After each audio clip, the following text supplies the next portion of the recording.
Nimade Udayana. I'm delighted to be your MC for this prestigious event. The conference, welcome to 2024 International Conference on Science, Technology, and Application of Additive Manufacturing. We call it ISTA-AM, and in conjunction with 2024 International Symposium on Additive Manufacturing, ISAM. The conference will be held on-site, in which some of the speakers will deliver their lectures online or by Zoom. Allow me to mention a couple of housekeeping. The entrance is the exit as well, and then we have washroom over here and the restaurant nearby the beach and also on the front office. The meeting point will be right at the yard, right in front of the meeting room. We are delighted to proud to have welcome dance, Cendrawasih dance.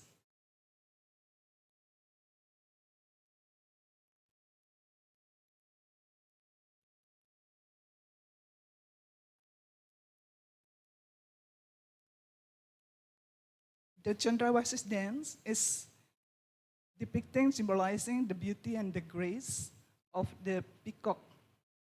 So this is a very traditional Balinese dance. I hope you will enjoy it.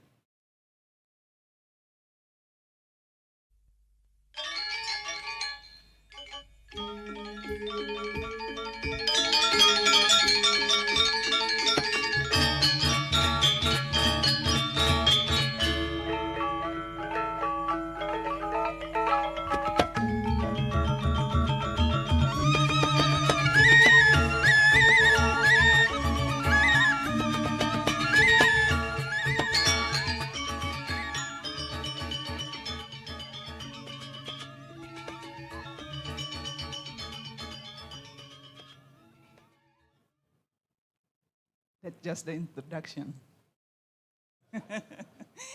That's a very specific Balinese gamelan. It's very Balinese music.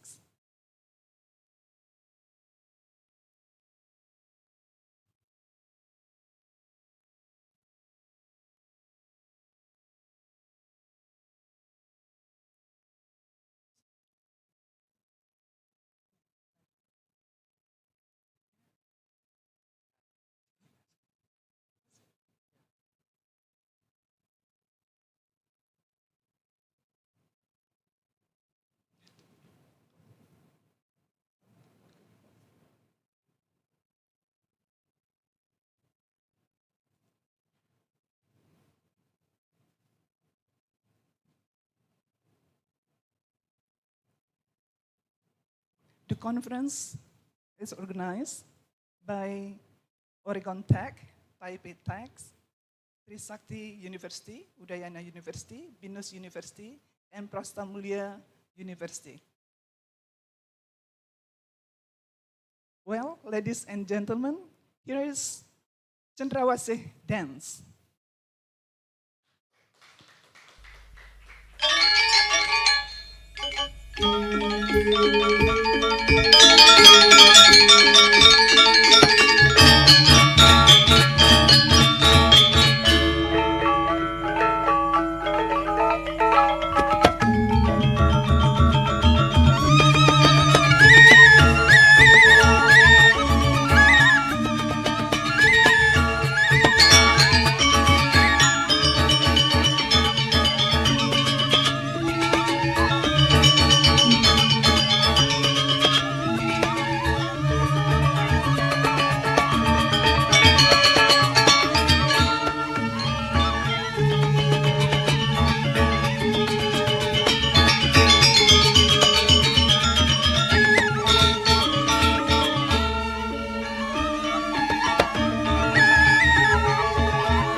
Thank you for the big applause.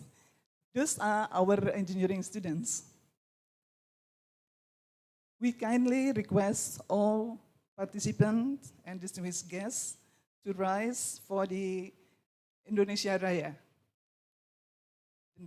Indonesian anthem.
Thank you. Please be seated.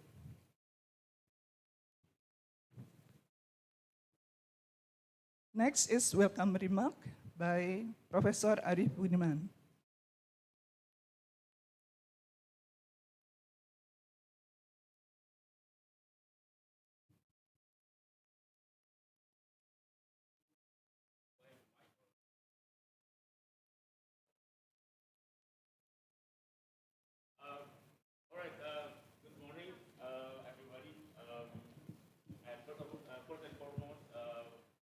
The Honorable Professor Satrio Manti Brojonegoro,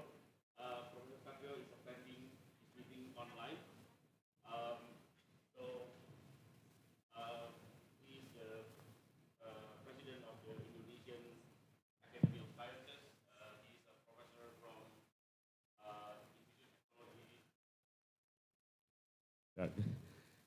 Yeah, to the Honorable Professor Satrio Sumantri Brojonegoro, Indonesian Academy of Science, Institute Technology Bandung, as well as the coordinating Ministry of Maritime and Investment Affairs, or in Indonesia we call it Kemenko Maritim dan Investasi.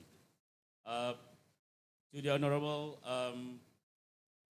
Vice President Bob Azam from Toyota Motor Manufacturing Indonesia, to the Honorable Bapak Wijanarko, Technical Director of Toyota Motor Manufacturing Indonesia, and actually a lot more coming from Toyota Motor Manufacturing.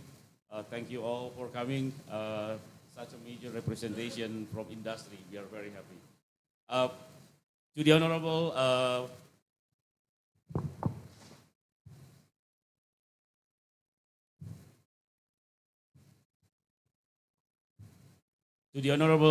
Professor Ngakan Putu Gede Suardana,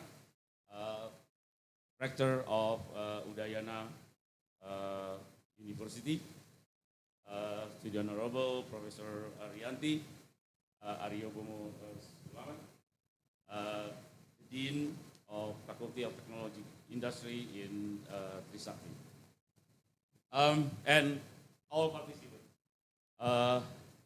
I would like to welcome all of you for this conference, ISTA-AM, International Conference on Science, Technology, and Application of Additive Manufacturing, which is jointly organized with International Symposium on Additive Manufacturing. ISAM has been done several times actually, I think the last several years. So this is the first time that we are doing it together, and this is the first time that we decide to do it in Bali. Well, I think we are really excited. We are really lucky that we are meeting here literally almost surrounded by beautiful beach, warm sandy beach with like gorgeous sunrise. But I do really hope that that's not the only reason you are here.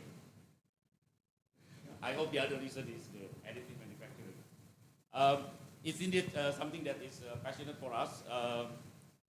So all the chairs, me and Professor Tim Pasang, Professor Wang, Professor Douglas, and Pak Endang, we are all active in additive manufacturing. And since that I and Tim happen to be Indonesian, we do think that additive manufacturing will play more and more important role in the industrialization of Indonesia. So we are very happy that in this conference we will have like very good representation from the research world. I think you'll see soon some of the leading names in the world research in additive manufacturing will be here. I'll just take one or two examples. Prof. Masahiro Sukamoto from Osaka University, Prof. Wang from Taipei Tech, and Professor Puisi Lee from Nanyang Technological University. So they are just three that I can say right away out of my head. They are really leading edge people in the additive manufacturing research. But not only that, we have major representation from Toyota. And then we also have industry session where we are starting discussing about how we can implement additive manufacturing and we can have additive manufacturing to enhance our competitiveness of manufacturing. How additive manufacturing will change the manufacturing business in the world. But lastly, we are also very, very excited. We are most of us here are educators. With additive manufacturing, we know that a lot of things, the way we teach our next generation design manufacturing engineers might not be the same. So we will have a technical session, or rather an educational session, where we will share some of the experiences from, I think we have experiences from Institute Technology Bandung, We also have like a few other universities, including my university, how we are implementing and infusing more and more of additive manufacturing in terms of how we should train our next generation engineer. So I think those are important topic, exciting topic, something that at least I am and we are all in the committee so passionate about. And I hope that all of the participants can enjoy and can learn something while still enjoying the beach and the beautiful Bali. Welcome all. I'm really excited to talk to every one of you, and I think probably that will be it for me. Thank you, Ibu Dewi. Thank you, Pak Arif. Next remark will be from Professor Tim Pasang, online, from Oregon Tech.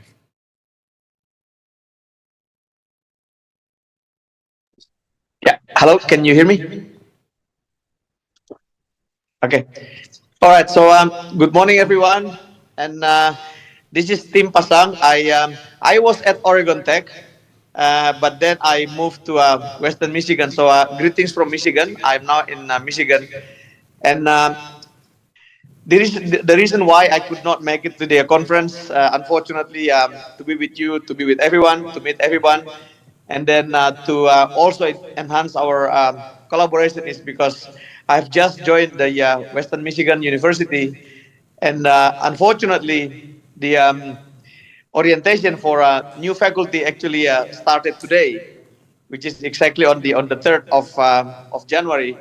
So that's the reason, or that's the main reason why I could not make it, even though I am really keen to actually to come and join you guys, and also because I invited quite a few people to join the conference, and my sincere apologies that I could not actually make it.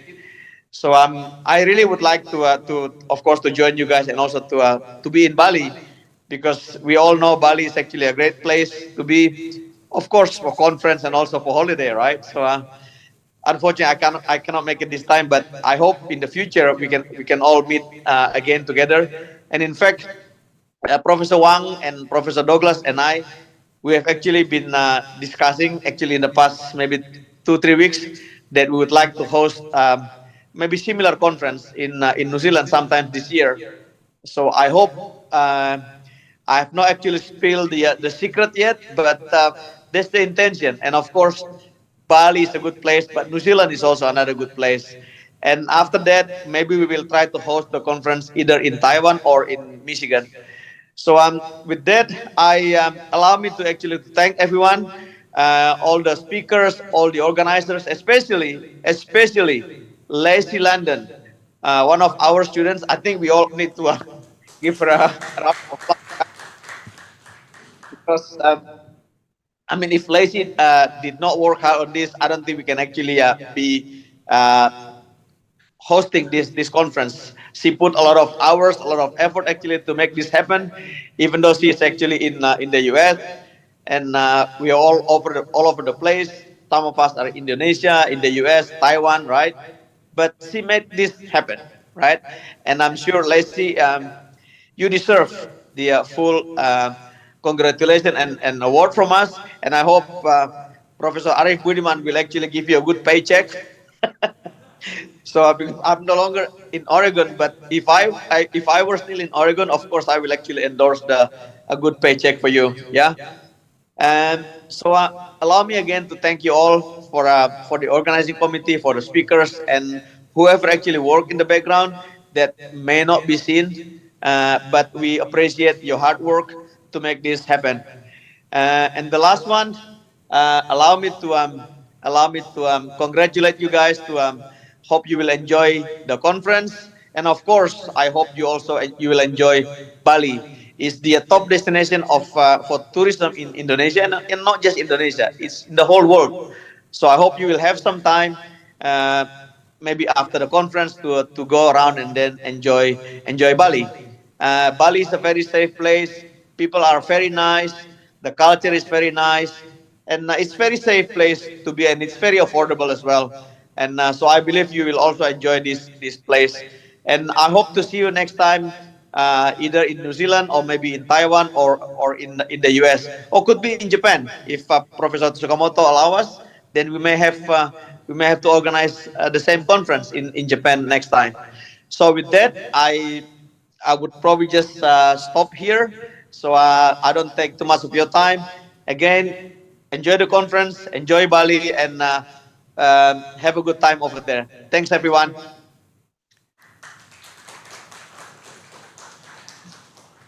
Thank you, Professor Tim Pasang. The next speaker has an idea to put, if you see on the banners, Trihita Karana, is that the Balinese principle, harmony of vertical and horizontal, God, human, and environment. Next speaker, we would invite Professor Satrio Sumantri Brojonegoro from Bandung Institute of Technology and Indonesian Academy of Science Indonesia.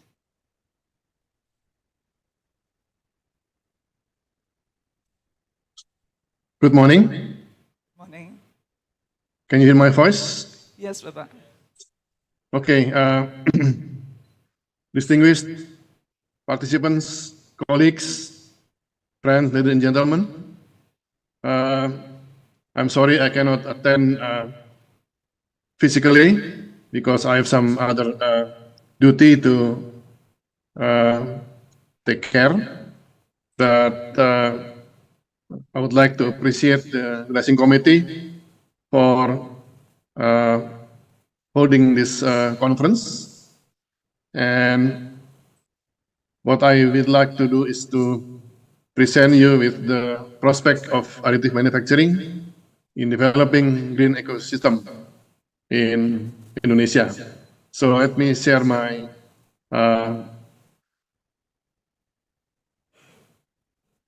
can I do a share screen, please?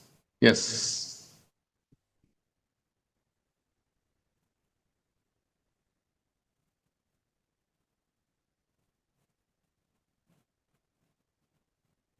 Okay, I hope it's clear. You all can see this presentation. Yes, all is good. Again, I would like to convey my appreciation to all of you who participate in the conference, and also to my former student, Pak Arif Budiman, who initiate and conduct this important conference. And I myself, on behalf of the Coordinating Ministry of Maritime and Investment in Indonesia, we would like to support this program, especially with the program of the Trihita Karana Center for Future Knowledge, in which we would like to develop the future knowledge that will benefit the human being globally. As you can see in the motto of the Trihita Karana is the happiness and healthy.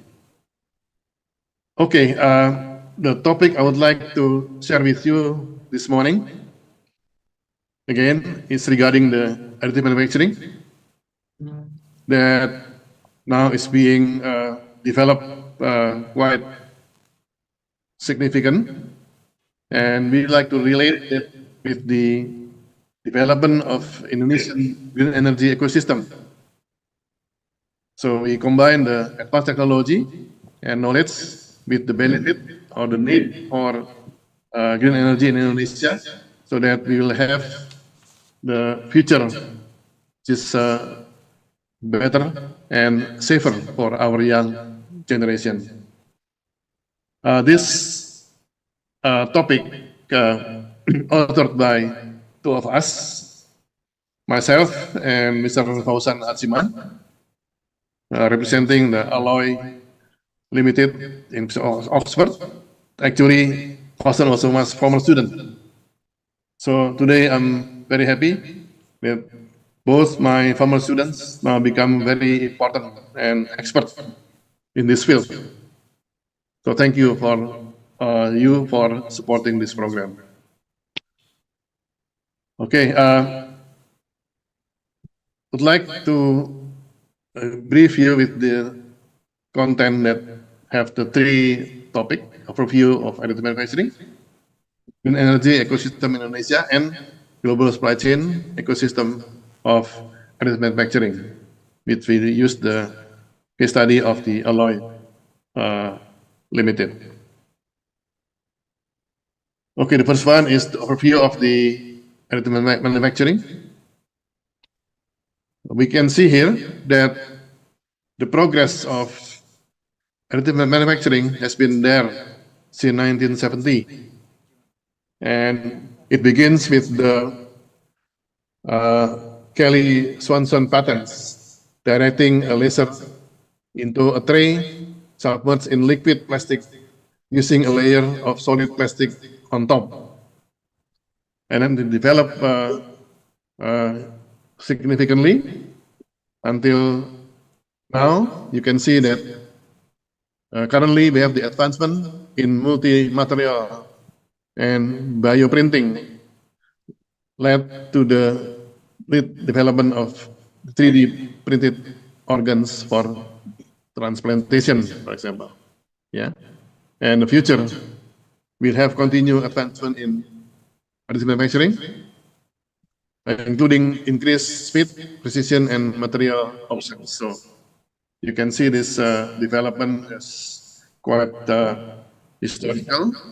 And one of the examples, as you can see in the right-hand side, is the example of a rocket nozzle part printed by Alloy Limited, showing a 28% reduction in build time, proving that intelligent design and complex functionality go hand in hand with increased productivity with metal and additive manufacturing. So this is the historical progress. Then we see other aspects, that cost comparison of different manufacturing techniques. There are three techniques that are usually conducted in manufacturing. Subtractive manufacturing. That means you start with the bulk of metal and you subtract it to become or to reach the shape that you want to have. And then the additive manufacturing, the green one, is you add something, yeah. Instead of subtracting, you add to make the shape or the element that you want to design. And the other one is formative manufacturing. Yeah, the traditional manufacturing formative. So you can see that for AM, additive manufacturing, the green line show that doesn't matter what quantity is, cost per unit is same. These have the benefit, yeah, for certain technology or certain product.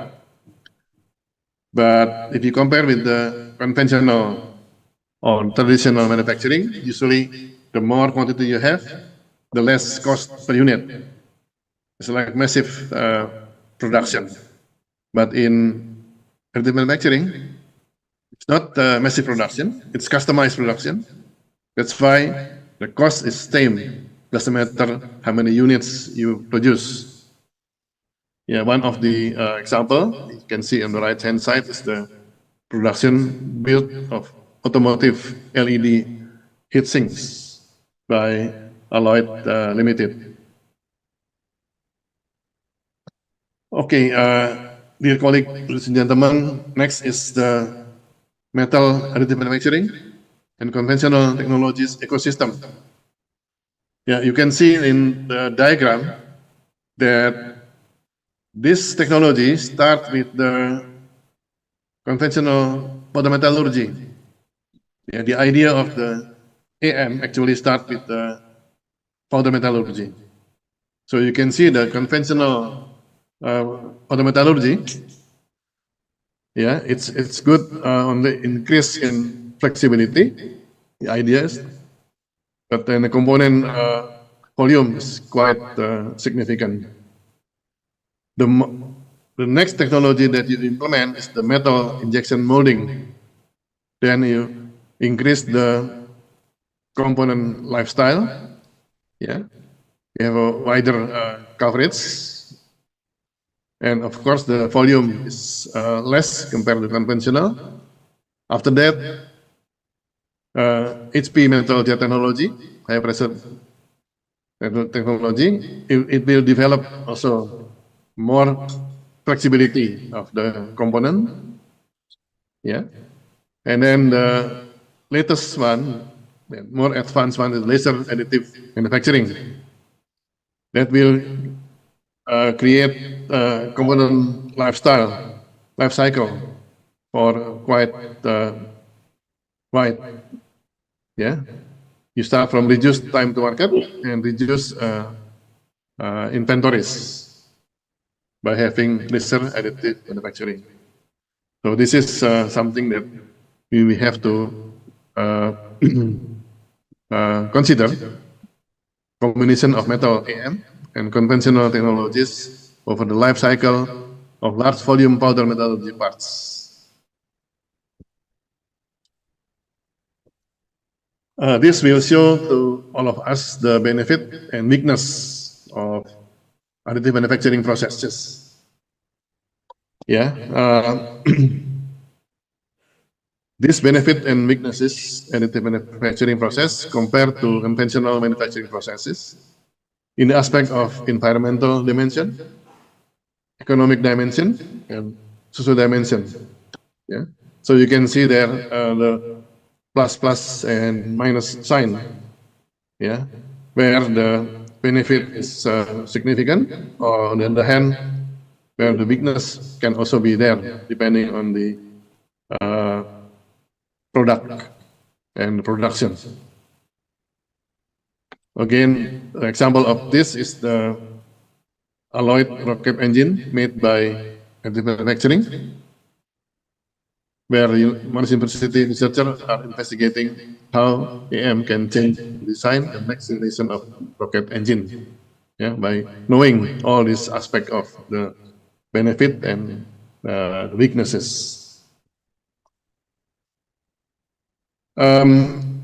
This will give us some idea how sustainable the benefit of the product that developed using additive manufacturing.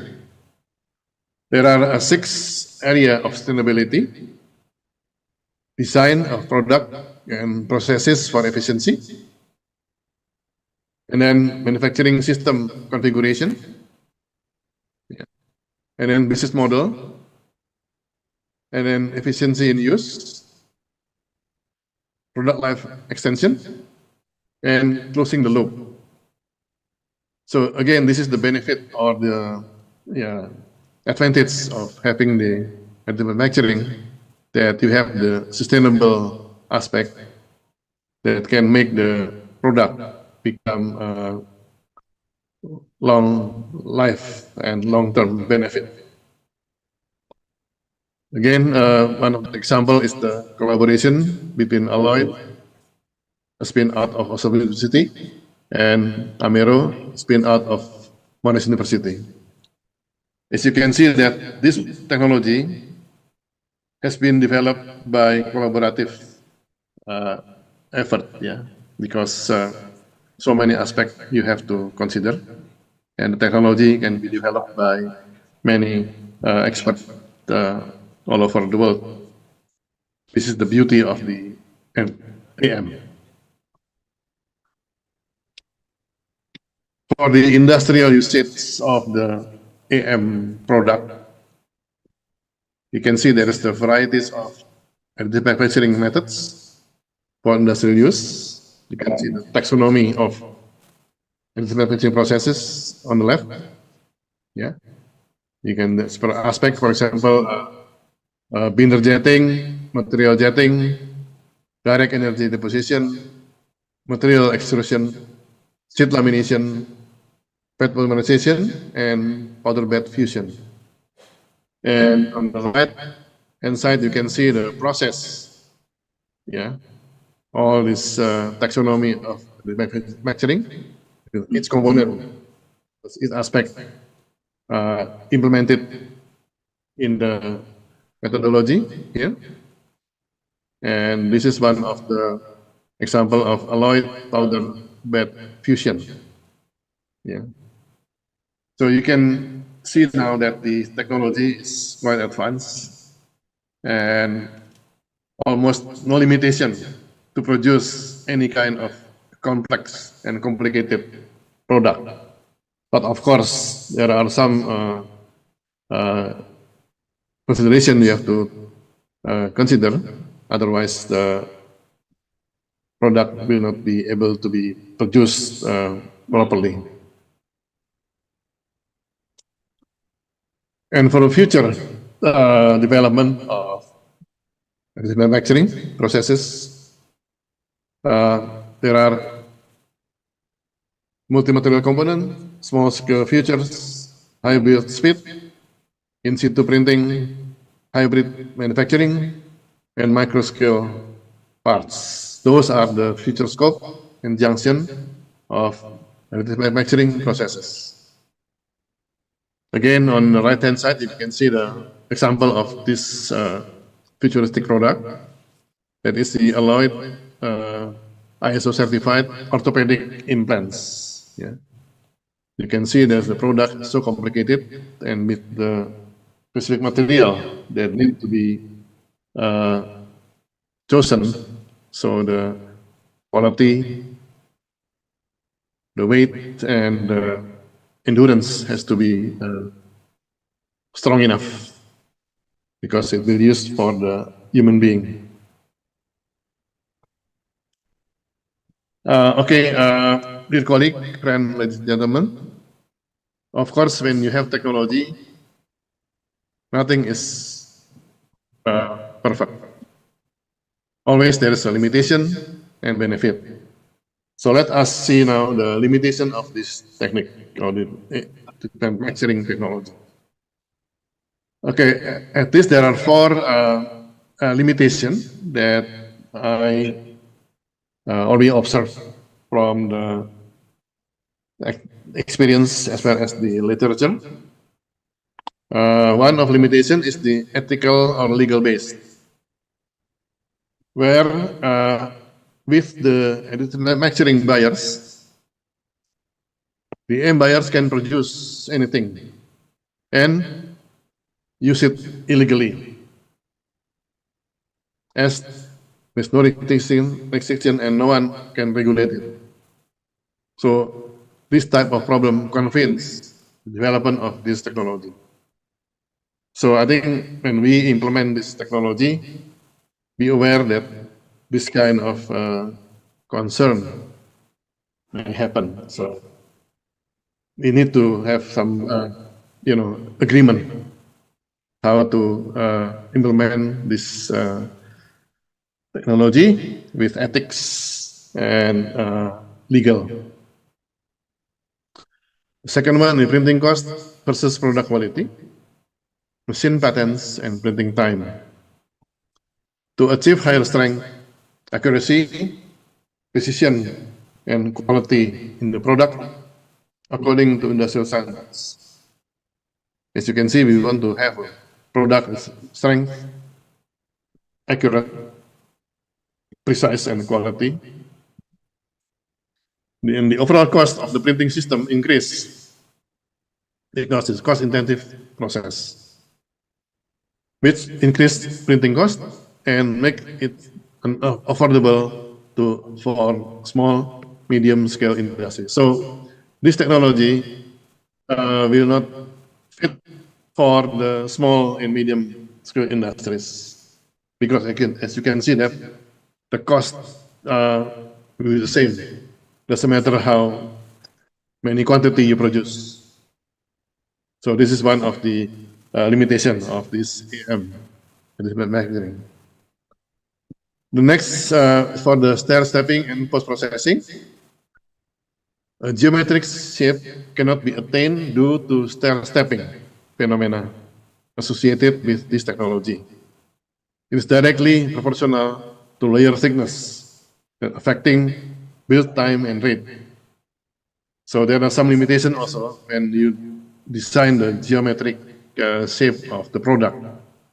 Yeah, of course, everything is some limitation, but also some advantage. Next issue is software and data security. Critical issue about this defecting technologies is data protection, security from malicious threats. Anyone can use, alter, modify the software data illegally if we are not careful on this. So, but when we have this in mind, we can prevent the damage done by this technology, of course. But on the other hand, there are potential of additive manufacturing, significant potential of this technology. First is the design freedom. AM enable design-driven manufacturing, while traditionally the design process had to be led by conventional production methods.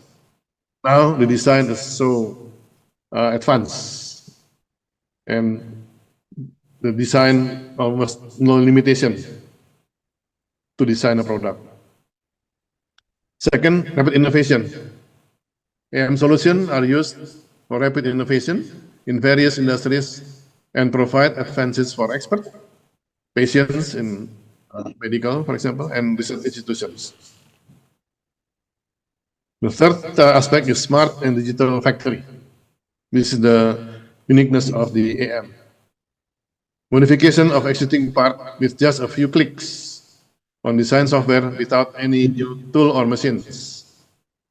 Yeah, in conventional manufacturing process, we have to use so many machines, so many tools that will eventually limit the ability to produce complex product.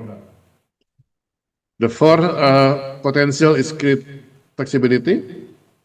AM provide design innovation and creative flexibility, free from traditional manufacturing cost and time restriction. So no cost and no restriction in time.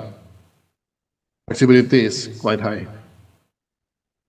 The fifth one is for the medical implant, which is now become very important to support and to save our human being living. It is being observed that the major obstacle to the availability of implants and prosthetics for patient treatment is their cost and size. But with this technology, it can be done. The next is the architecture. The architecture business rely on scale models to demonstrate how a project looks once constructed for customer and investor. But with this technology, then you can imagine, you can see what the design look like when it has been constructed or has been developed. The seventh potential is for the digital industry. This procedure usually starts with a scannable model and then is then transformed into 3D digital data. So you can now develop the digital model for dentistry quite easily. In aerospace, number 8, some of aerospace organizations, most stringent industry performance criteria require parts in various circumstances. So complex, but then it can be done by this AM. Number 9, product development process. AM is valid for each phase of product development process, making it easier to scalable to full-scale production in quick prototyping. Number 10, reduce transportation. In 3D printing, the same product consumes less than half the energy. It's so efficient. Automobile application, number 11. Automobile sector is another area in which the vast potential of additive industry is beginning to be realized. And I'm sure Bob ISAM, who attend this event this morning will be very interested on this. Thank you, Pak Asam, for attending. Sorry, I cannot join physically there. Number 12 is minimize inventory. As you can see that in traditional manufacturing process, inventory is quite an issue. So AM can minimize its inventory and eliminate the requirement for excess stock and related transport costs. Number 13, complicated parts. AM attracts firms that need to build complicated components that are hard to produce using standard techniques. Number 14 is publish new ideas. New ideas can be immediately published and evaluated in minutes instead of weeks or months of innovation. Just in time, also this is very important. When you produce a product, lead time reduction as there's no need for planning, tool procurement, documentation, raw material procurement, etc. See, you can see how beneficial it is with the AM. Also, the 16 is the new horizon. A minimum or zero inventory approach is possible with additive manufacturing. Number 17, disaster management. Additive manufacturing can be used in catastrophe situations. For example, printing houses for displaced society due to any natural tragedy. If an earthquake or something, then you can immediately develop the product. Okay, dear colleague, ladies and gentlemen, the next thing I would like to share with you is the renewable energy application of metal additive manufacturing. You can see that for this renewable energy, there are components we have to develop, like solar cell, electrolyzer, chemical reactors, fuel cell, supercapacitors, batteries, and all the component or process that need to be taken is already described in this circle. We have the extrusion 3D-based printing, 3D-based printing, alloys, nanoporous metal, metal nanoparticle, and etc. So although polymer, carbon, and silicon-based material have been made into various nanostructural frameworks, metal-based materials still play an irreplaceable role for high efficient, cost-effective, and renewable energy storage and conversion. Okay, next, let me share with you my colleague about the green energy ecosystem in Indonesia. As you know, Indonesia is aiming to have the net zero emission in 2060, and one of the approaches is by developing the battery electric vehicle as well as the renewable energy, yeah, to achieve the cleaner environment for our young generation in the future. And also we have Indonesia have abundance of the material resources. Yeah, on the left, you can see that we have nickel, cobalt, stainless steel, aluminum, copper, manganese, tin, and rare earth elements. All this material is important to develop the ecosystem, so optimize added value.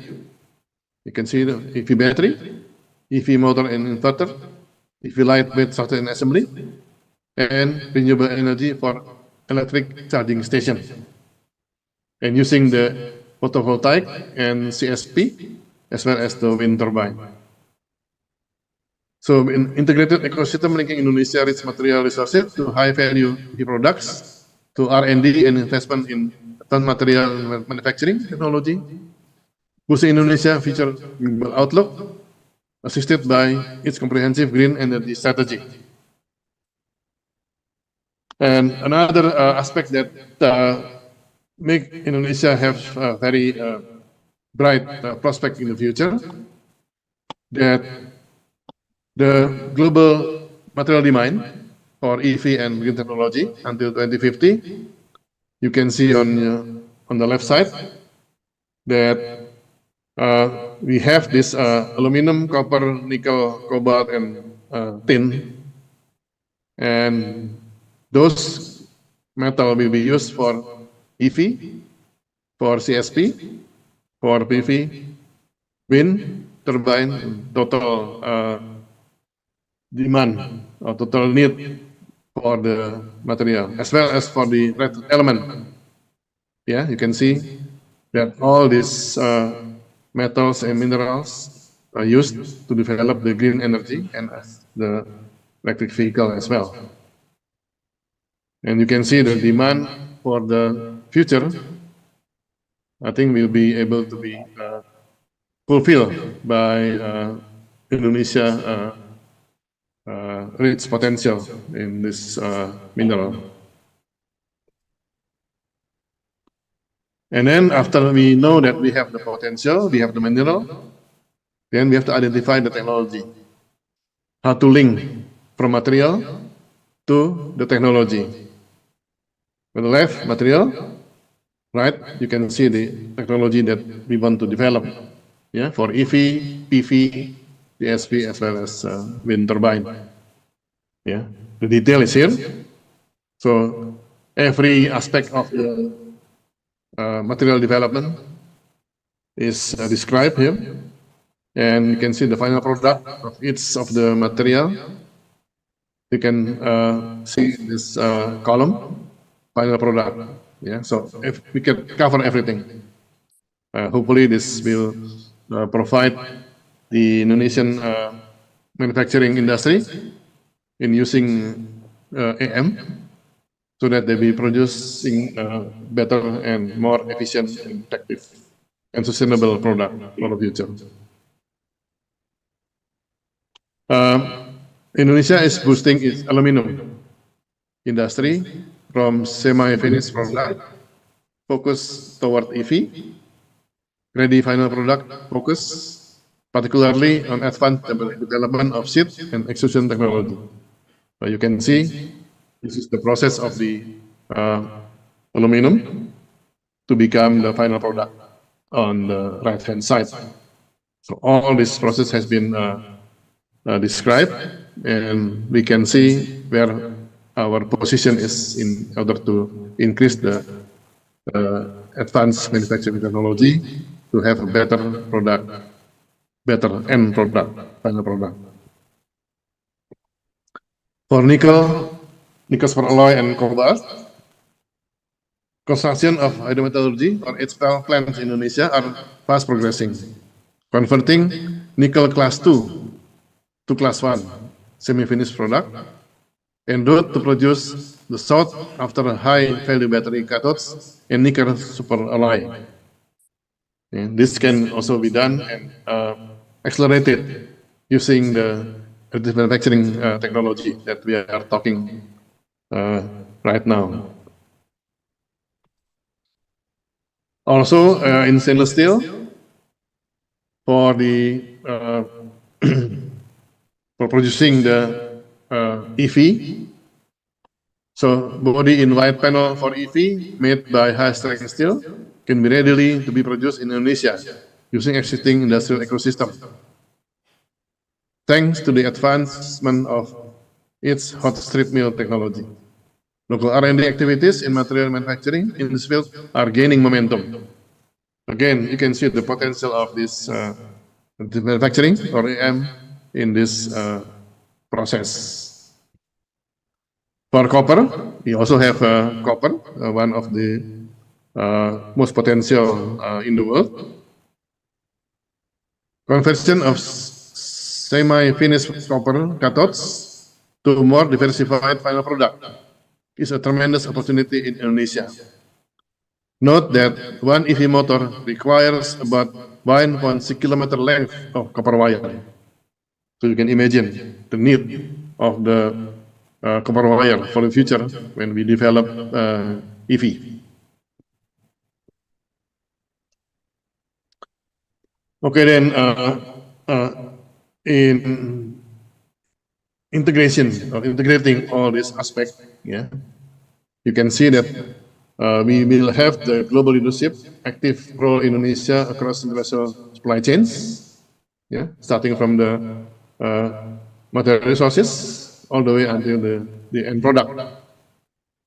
And this local energy ownership supporting villages and island to build self-sustainable ecosystem. Once we have this turbine, PV, or CSP, then we will have the self-sustainable energy system for Indonesia, yeah, depending on the location. And also you can see this is the EV and light assembly. This is the EV motor inverter development and production, EV development and production, and also EV charging station to support the EV operation. Also, we have development and operation. At the same time, we also produce or develop wind turbine, PV, and as well as CSP.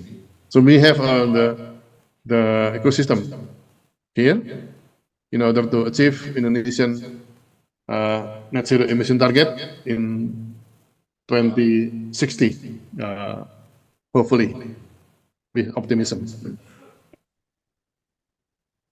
Okay, let us look at the sustainable EV ecosystem for the manufacturing technology.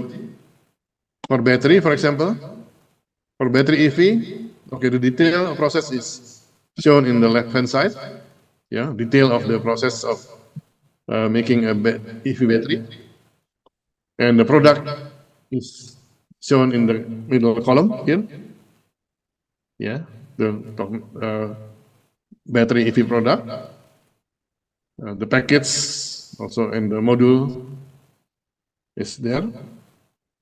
Okay, the need is there. And what are the requirement? We have to increase the HPAL technology process to convert Indonesia class 2 nickel to become class 1 nickel resources and battery technology. So again, everything is there. So up to us how we can develop our capacity to achieve our net zero emissions in the future. The next technology of manufacturing is the EV lightweight structure assembly.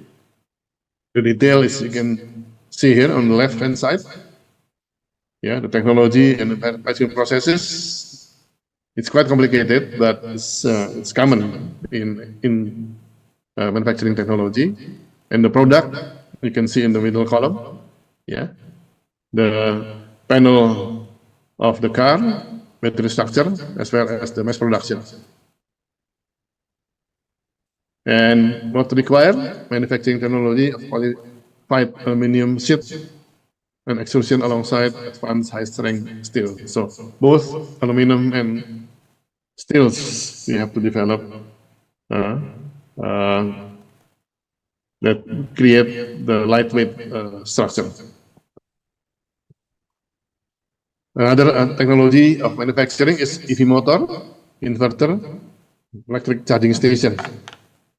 Yeah, all process has been described on the left column, and the product itself is EV motor and motor inverter, as well as EV electric charging station. So this is one part of the ecosystem of our green energy policy.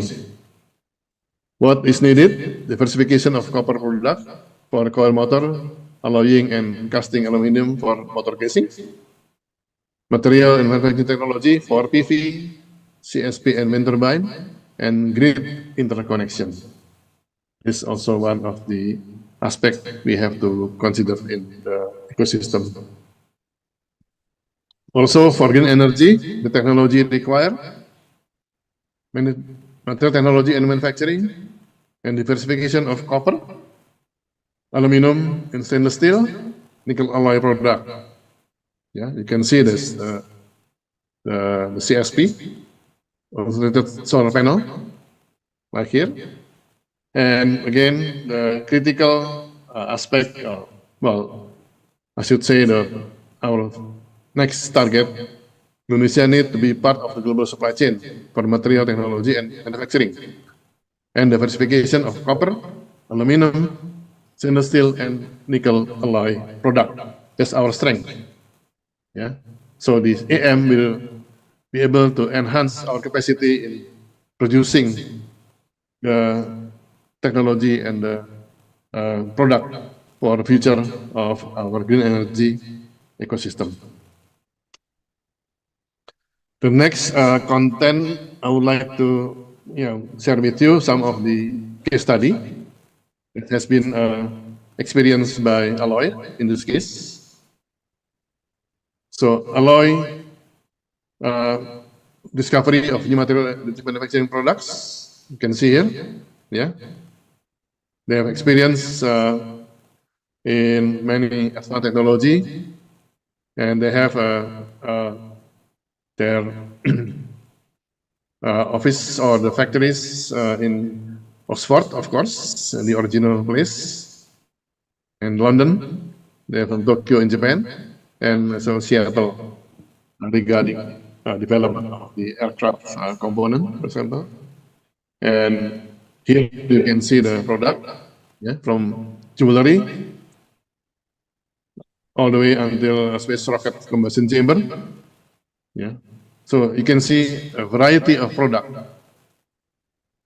Very complex product can be produced now without difficulty using the additive manufacturing. The other interesting thing is right now people are not aware yet, because having a data center, when we have big data, actually we consume a lot of energy. Okay, this data show that data center are responsible for 1% of the total electricity demand worldwide. And then with that activity, 422 billion pounds of CO2 emission yearly. So actually, the global warming also produced by the data center. And then 200 terawatt hour consumed by data center annually. And if you can see the progress, 61% increase in data traffic per year.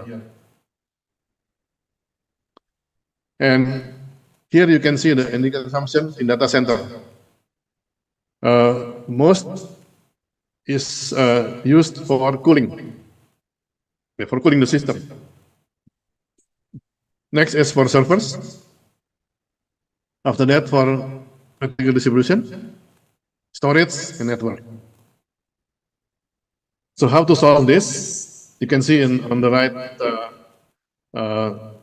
column, the solution and benefit. Yeah. So for energy efficient cooling technology, the concern with data storage, data center, with 35-40% of energy usage generated from cooling needs more efficient technology, such as liquid cooling, can significantly reduce the carbon footprint. So this is one of the concern we have to see for the future, that we have to also help not to create more emissions by taking care and making the technology for a cooling system, so it can reduce the need of the energy and the carbon emission to atmosphere. For this cooling system, of course, Alloy have been developing traditionally cold plate assembly, has now become unibody AM manufacturing cold plate. So this is more efficient in cooling. So we can again help the climate not to become hotter, but reduce or at least stable, not to increase the temperature due to the data center. So you can see that life is not easy, right? Technology doesn't make our life easier, but make our life more complicated. You can see now we have the technology, data, big data center. All of a sudden, oh, there's a problem. The Earth it become warmer because of that. So again, we have to think wisely in trying to solve the problem globally. Also, a case study of the alloy, for example, is to support the global EV transition. It's an automobile here. All components that can be developed using the additive manufacturing. Later on, eventually, the product will become very efficient, very cost minimum, and also very friendly for the environment. And I'm sure Bob ISAM also interested, and the team is interested on this aspect, yeah, how the AM will develop to produce the product friendly to the climate. Okay, to summarize and to conclude my talk this morning. Okay, this is the Indonesian map, yeah, identified with all the potential mineral, and with this potential, through the advancement of and key strategy adoption of additive manufacturing, Indonesia could be part of the global supply chain for materials, technology, and manufacturing, and diversification of copper, aluminum, stainless steel, and nickel alloy product. So I think we are ready for this to become the important global supply chains because of the potential. Then we need technology now. We have material, but need technology so that we can be part of the global supply chain to make the Earth become friendlier for our next young generation, for our grandchildren, our great-grandchildren in the future. Okay, just to give you some references that I use, the views on this preparation of the material, you can look, and if you have some contact or communication, of course, you are ready. We are open, welcome for any discussion and communication. So again, thank you very much for your patience in following my talk. Hopefully, this talk will benefit to myself at least, of course, for all of you, and for all people in the world. So we will have the future Earth become friendlier and provide happiness for all people in globally. Thank you very much.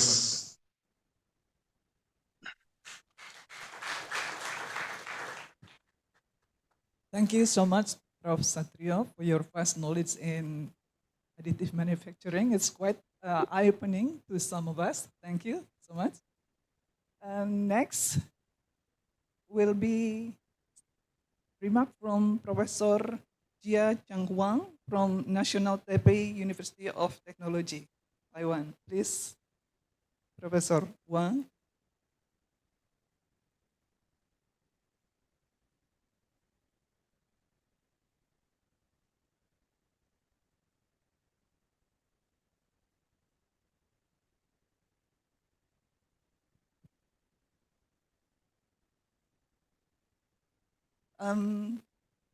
Maybe some of you have a question on additive manufacturing to Professor Satrio.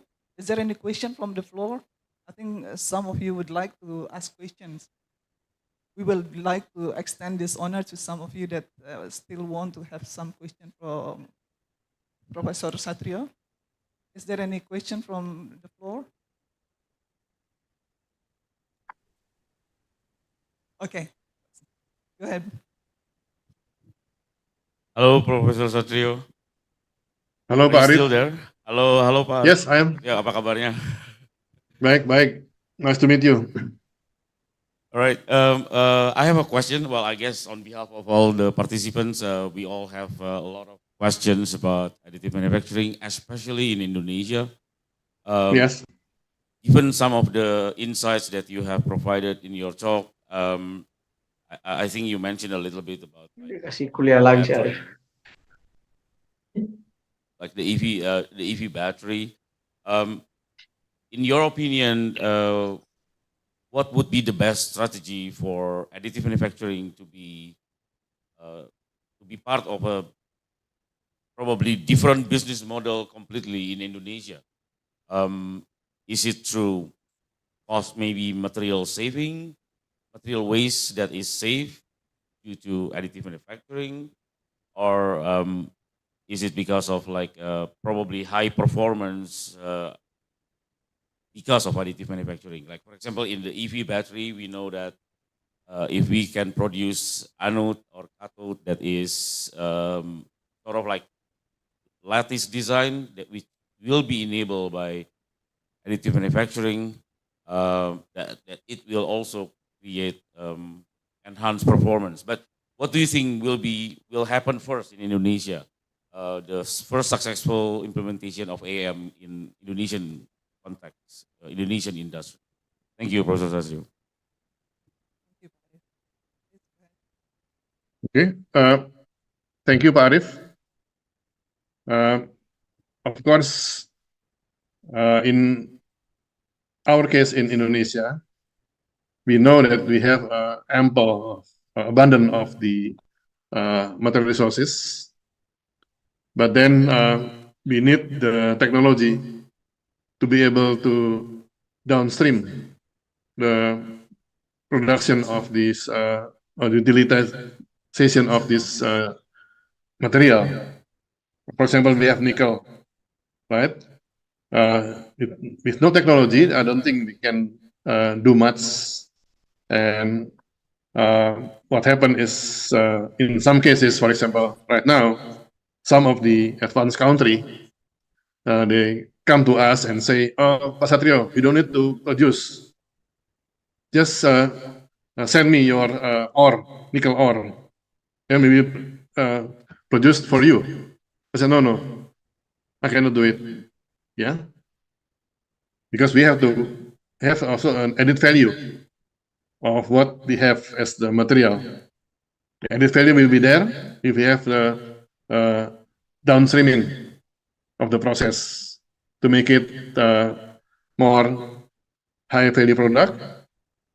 It can be a temporary product or the end product.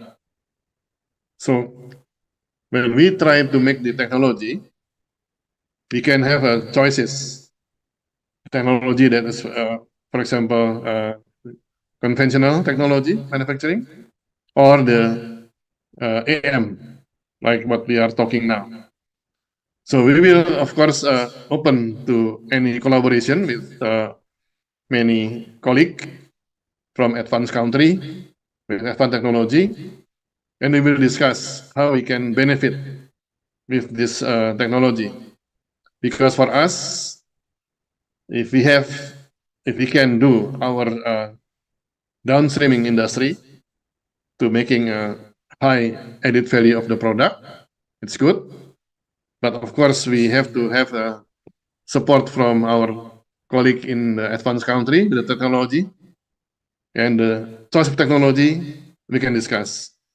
So one of the important issue I would like to share with you now is you have to collaborate.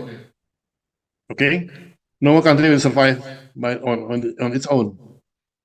Some country like us, we have abundant resources, but we still have to learn technology. other country, advanced technology, high-tech industry, but no material. So we have the collaboration together, not only for profit, but to make the earth become safer and friendlier for our people. So again, we welcome of the technology for any colleague, friends, investor want to come to Indonesia. We will discuss how we benefit of our potential, their potential and our potential. We share together for a better world in the future, not just for profit, and not to make not sacrifice other country, but benefit other. No, we have a mutual benefit, share benefit. So our center, THK, Untuk Knowledge, welcome for this opportunity for the future. So please come, or we can talk how to create, develop, to utilize the AM for better world in the future. I think that's my policy, Arif, regarding how to make this world become friendlier and happier for the people. Thank you. Tim, thank you, Pak Satrio. Pak Tim, it seems very excited to ask question to you, Pak. Yes, please. Pak Tim, go ahead. Ya, halo Pak, bisa kedengaran Pak? Bisa, Pak Sim, please. Ya. Pak Tim. Oke. Selamat pagi Pak. So good morning Pak Satrio. Saya Morning, dulu Pak. anak buahnya Pak Marjono Pak. Oh ya, betul. Almarhum. Sudah almarhum dia, kasih. Sudah almarhum. Betul. Ya. Terus kemudian di PTN saya di anak buahnya Pak Joko Soeharto. Oke, Pak Joko ya, betul. Ya. Ini Pak, saya punya pertanyaan sederhana sih sebenarnya Pak. So my question is actually what are the typical or the most challenging things in Indonesia that I mean, additive manufacturing has actually been around for quite a few years now, yeah, maybe more than 10 years. I mean, talking about maybe polymer additive manufacturing and also metallic additive manufacturing, but I have not seen a significant progress in Indonesia. I mean, there are quite a few universities which they might have the polymer additive manufacturing, but the metallic additive manufacturing, we are probably still pretty far behind. I know Print has a machine, but maybe I don't know if there are other places that has the machine, because there are quite a few inexpensive machines, metallic additive manufacturing machines around. But what would be the most challenging things in Indonesia? Why we have not actually been trying to, let's say, catch up with the technology? Is it the politics? Is it the money? Is it I'm not sure, but I think Professor Satrio, as a senior scientist and also senior professors in Indonesia, you might have some ideas. Yeah, I think I agree with you that you mentioned whether it's politics, money, or something. Okay, I should say it's politics. Okay, why it's politics? Because we have been trying very hard to improve our industry, manufacturing industry especially. But the policy made by the decision maker is not leading to that.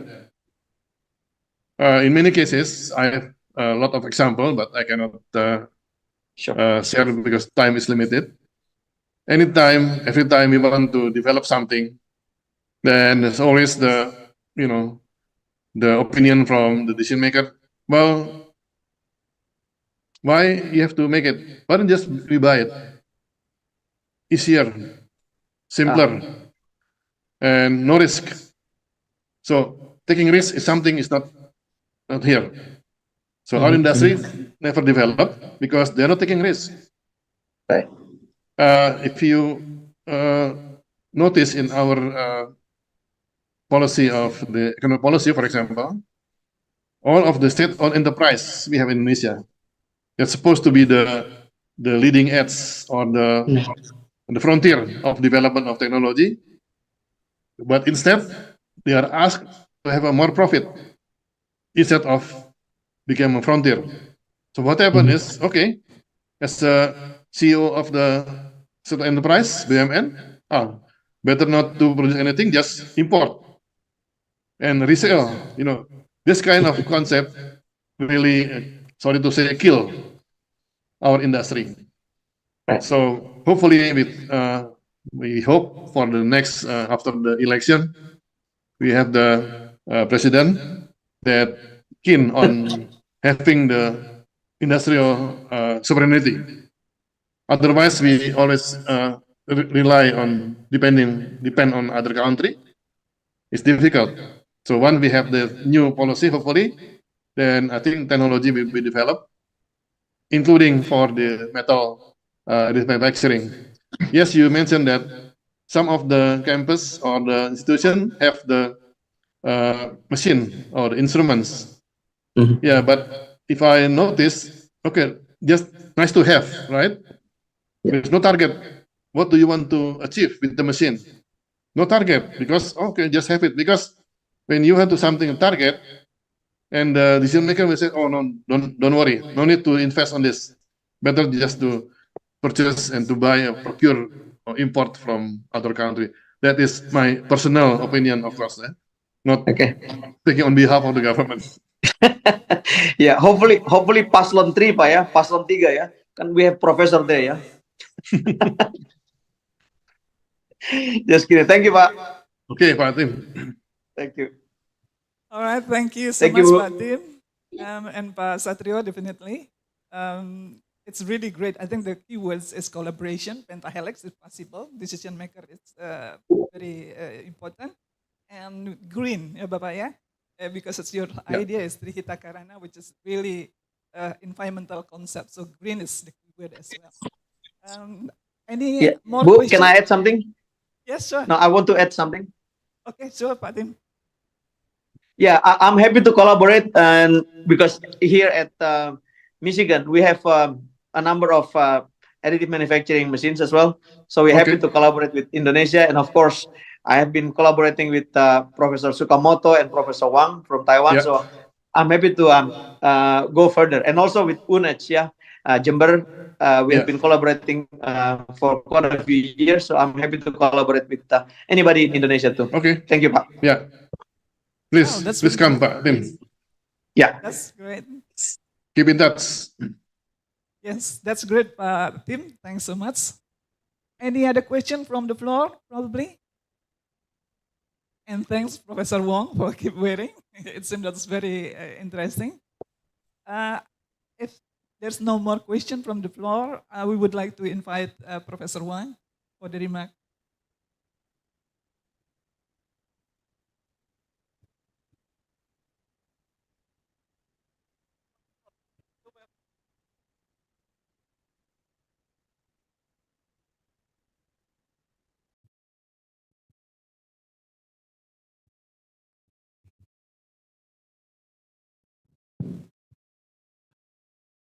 Okay, so can you switch to my slide? Okay, that's my slide. Thank you for Alif who invite me here to be a kind of speaker to present what I have done so far for past 20 years. Okay, I've been working on additive manufacturing related subject for more than 20 years. And in 2019, we start to hold ISAM, okay? And after the first year was very big and very successful, then we are facing COVID, okay? So, but we keep going for that, and we do for on-site, okay? Not on-site, but online. And for last year, in 2022, the year before last year, okay? Now it's 2025. 24, okay, 2022, we have a kind of parallelization, one on-site and online, okay? And but this 2024, actually to me, 2023 of ISAM, okay? And so that's why Tim here that we are arranging for a new conference holding part. Right now we are talking about in New Zealand. Okay, that will be possibly in the late of May this year. And welcome everyone to go over there to be gathering again together. Okay, let me introduce what we developed in Taipei Tech. So the title will be the turnkey solutions. Okay, the turnkey solution is different from others' point of view.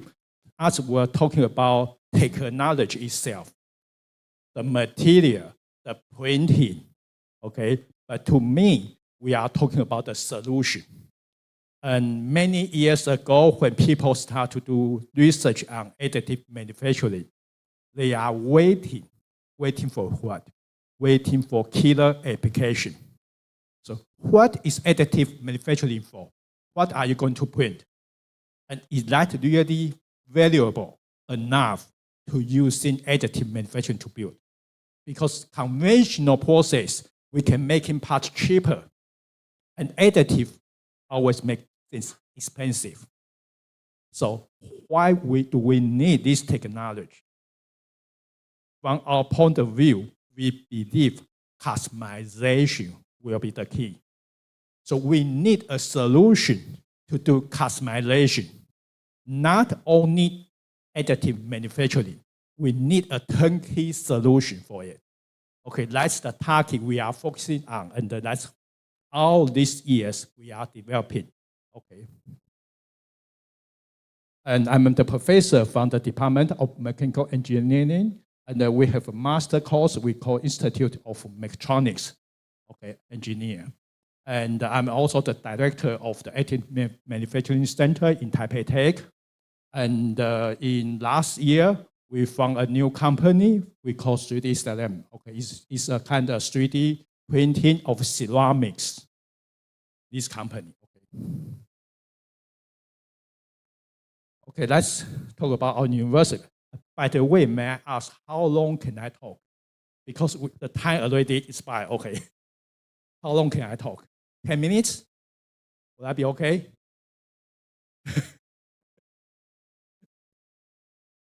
If I speak 30 minutes, then next session already start, okay?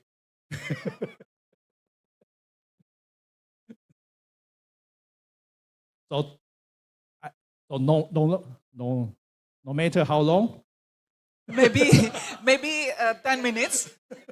Maybe 10 minutes, but we will open for the question. I will try to make it short, okay? The shorter possible, okay? I try to finish everything in very short time, and the videos I will skip, okay? Okay, I'm from Taipei Tech, and Taipei Tech, in 2024, the QS ranking is 336, okay? That's the ranking of the world.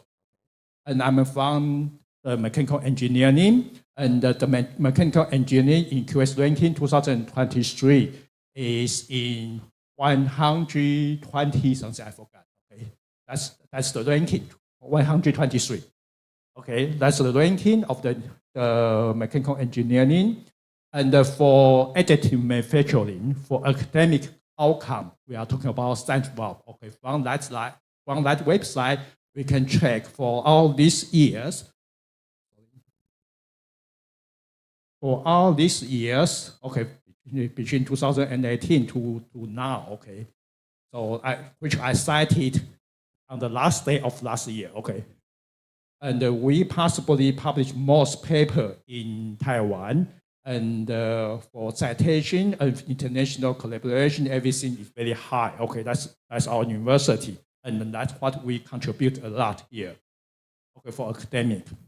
But for the introduction of my talk, I'm talking about 3D printing. Is that the technology for now and the future? Everyone believes that will be for the future, but not for now. Why? What is happening? Why now is not so good?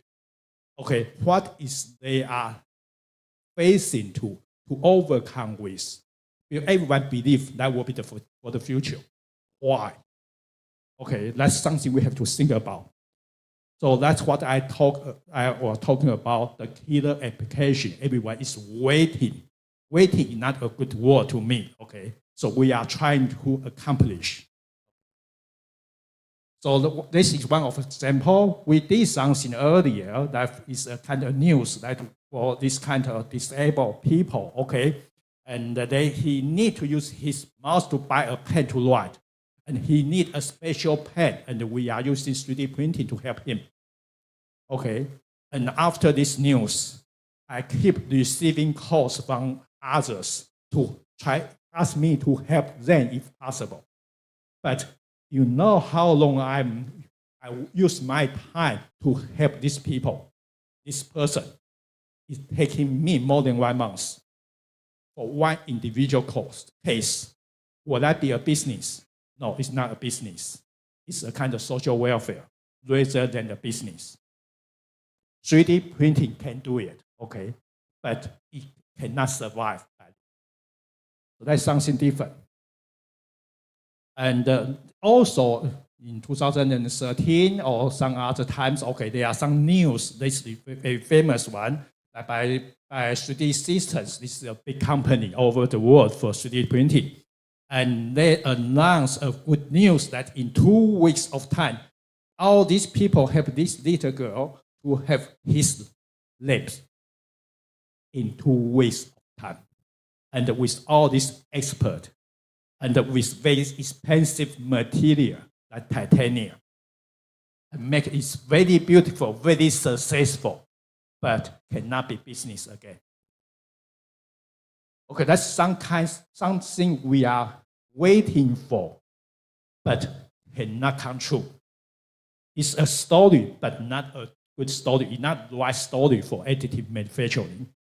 But nowadays, everyone believes for the dental application, okay, that's the right application. It's already in the market. So for many cases, okay, and some company already start to earn money based on that. So that's the right story, because our dental for different people needs something different. So that's customized product. And the 3D printing is the right technology for this customized print out. Okay.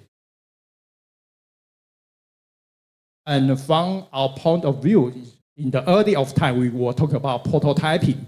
Then in 2009, we are talking about the functional. The material the product need with the right function. And 2013, we start to talk about customized.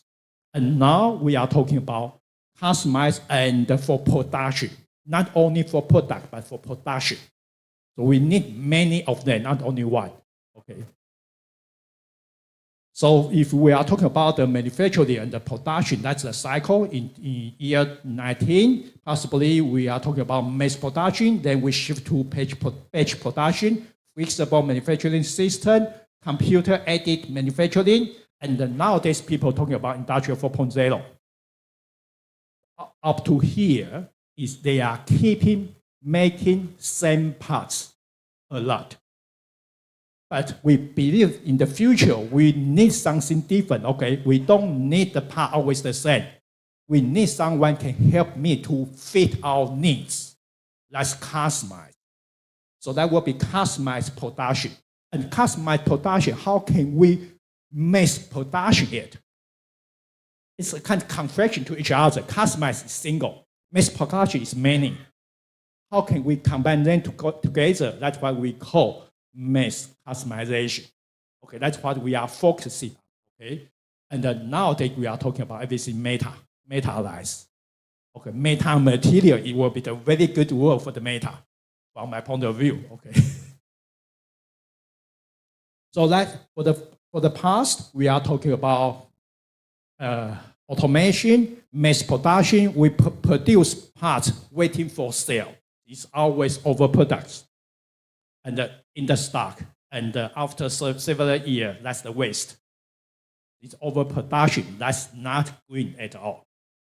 If we can print what we really need, so we don't have waste. Okay, that's a kind of green technology. Okay, so that's people are working on that. So to reduce the lead time, okay, from the design to the product, that's how can we cut the lead time to come up with new product.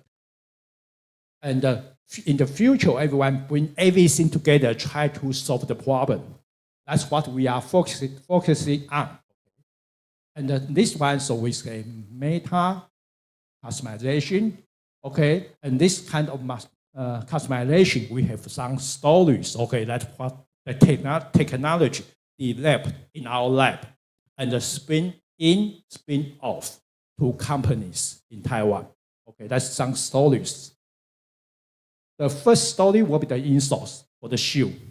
So everyone got different foot plantar shape, and the way how they work are different, how they stand are different. The distribution of the weight are totally different. Okay, so everyone's supposed to wear with his own customized shoe, but it will be very expensive. So we buy mass production of the shoe. But if we can put some customized insole inside the shoe, then your shoe will be a kind of customized for your foot. So that's customized insoles. We believe that will be one of the right application for additive manufacturing. So how can we do it? So we start from the measuring. So in order to do customization of products, we need to start from the measuring that we call a kind of diagnostics to know the needs of person. From the measuring technology. And this measuring technology, we start from the plantar distribution.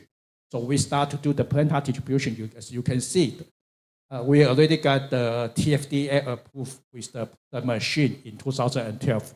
And we finally got the patent in 2013. So normally we apply patent and wait for the patent come out for 3 years. So we apply patent earlier and the machine is ready. And finally patent come out. So that's a machine. So that's a way how to measure in the spatial distribution of the plantar. And after that, we start to do the scanning of the foot. But conventional scanning, we don't like it. Because conventional scanning, that scan your bare foot, like this one, when you use your foot on a glass, you got a flattened foot. Because the glass is flattened. Okay, it's not right. So we built up a foam box, and you stamp on this foam box to imprint your foot, and we scan the foam box.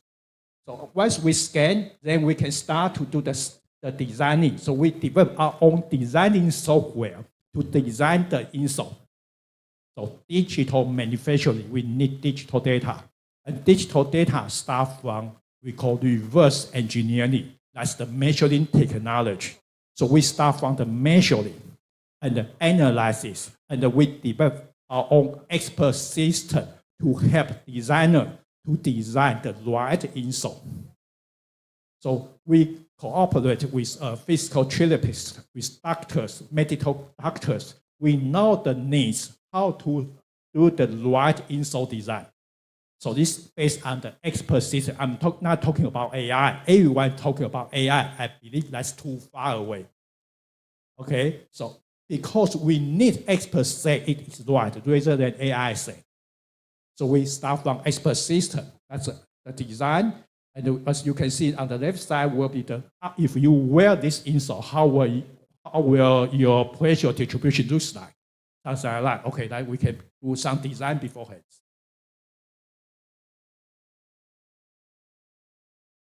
And that's the video. I just skipped the video. Otherwise, I don't have time. Okay, we bring this technology into many different companies in Taiwan.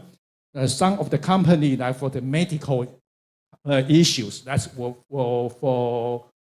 prosthetics, okay, sort of things. Okay, and it is for physical therapists, and it is for the medical insoles.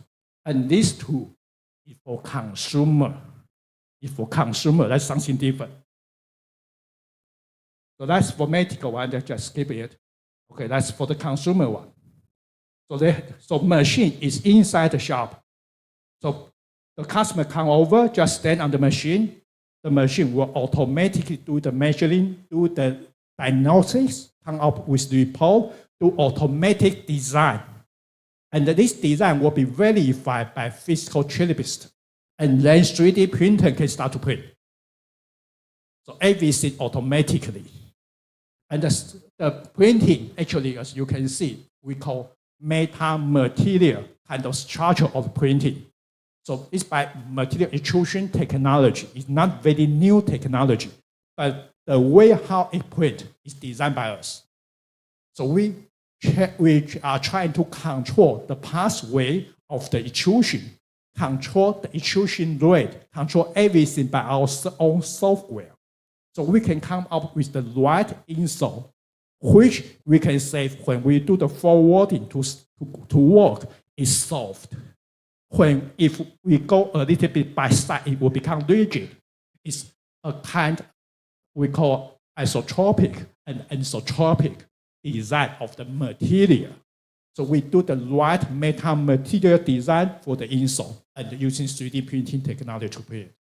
And the time is only within 1 hour of printing time. So we just say a cup of coffee.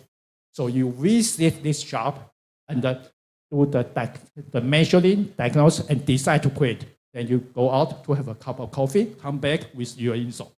That's customized only for you. Okay. That's a kind of story. That's an insole. Insole is another.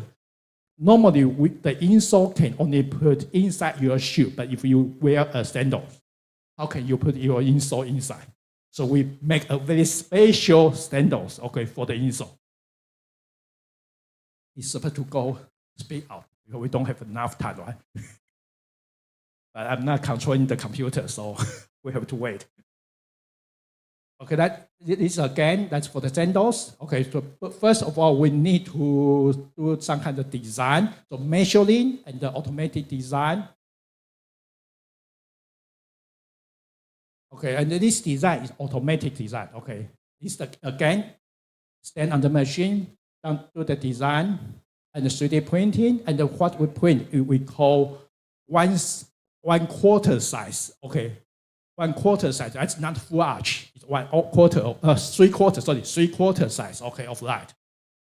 It's not the full shape, okay. It's only, so you will see your toe area is not inside the insole. Okay, then that's special sandals, okay.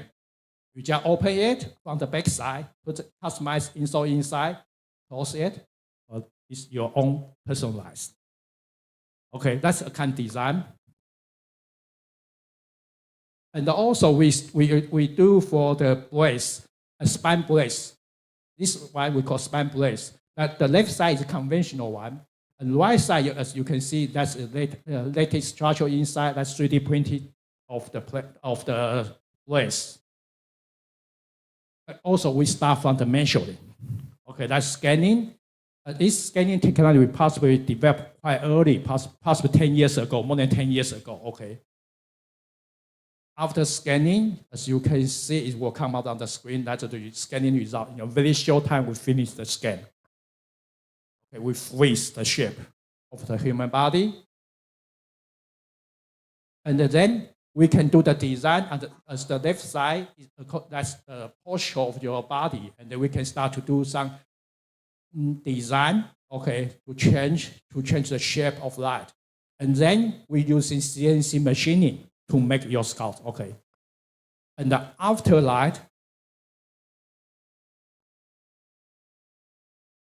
that's 3D printer. You see, that's the control system. How many printers we are controlling right now? So we have a server system to control multiple machines to print at the same time. Okay, so that's all the 3D printer. They are all printing the brace, but we print in 2.5 degrees, not in 3D. And after the printing, we do thermal forming to bend the shape to fit the shape you need, okay? So this is also a kind of customized design, but because the shape, as what we print in all different sizes, and the portrait, as you can see earlier, we have some pre-made, okay? And you just pick up the right one.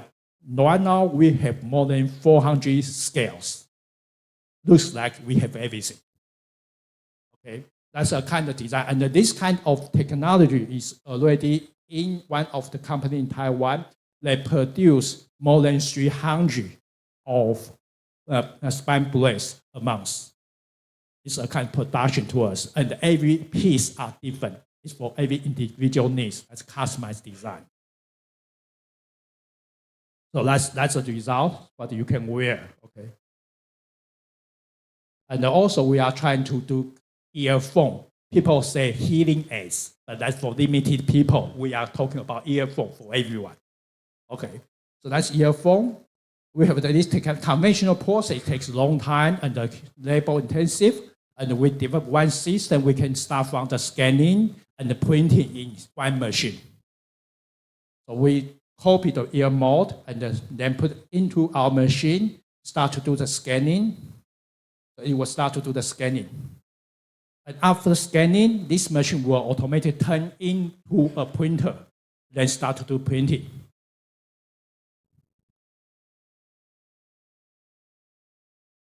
That's the design. 30 seconds.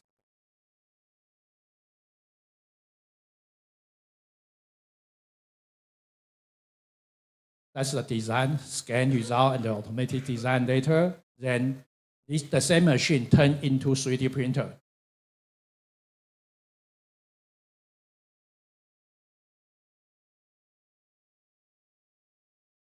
Start to print, okay. And related to a very limited time, we finish the printing. We speed up a little bit.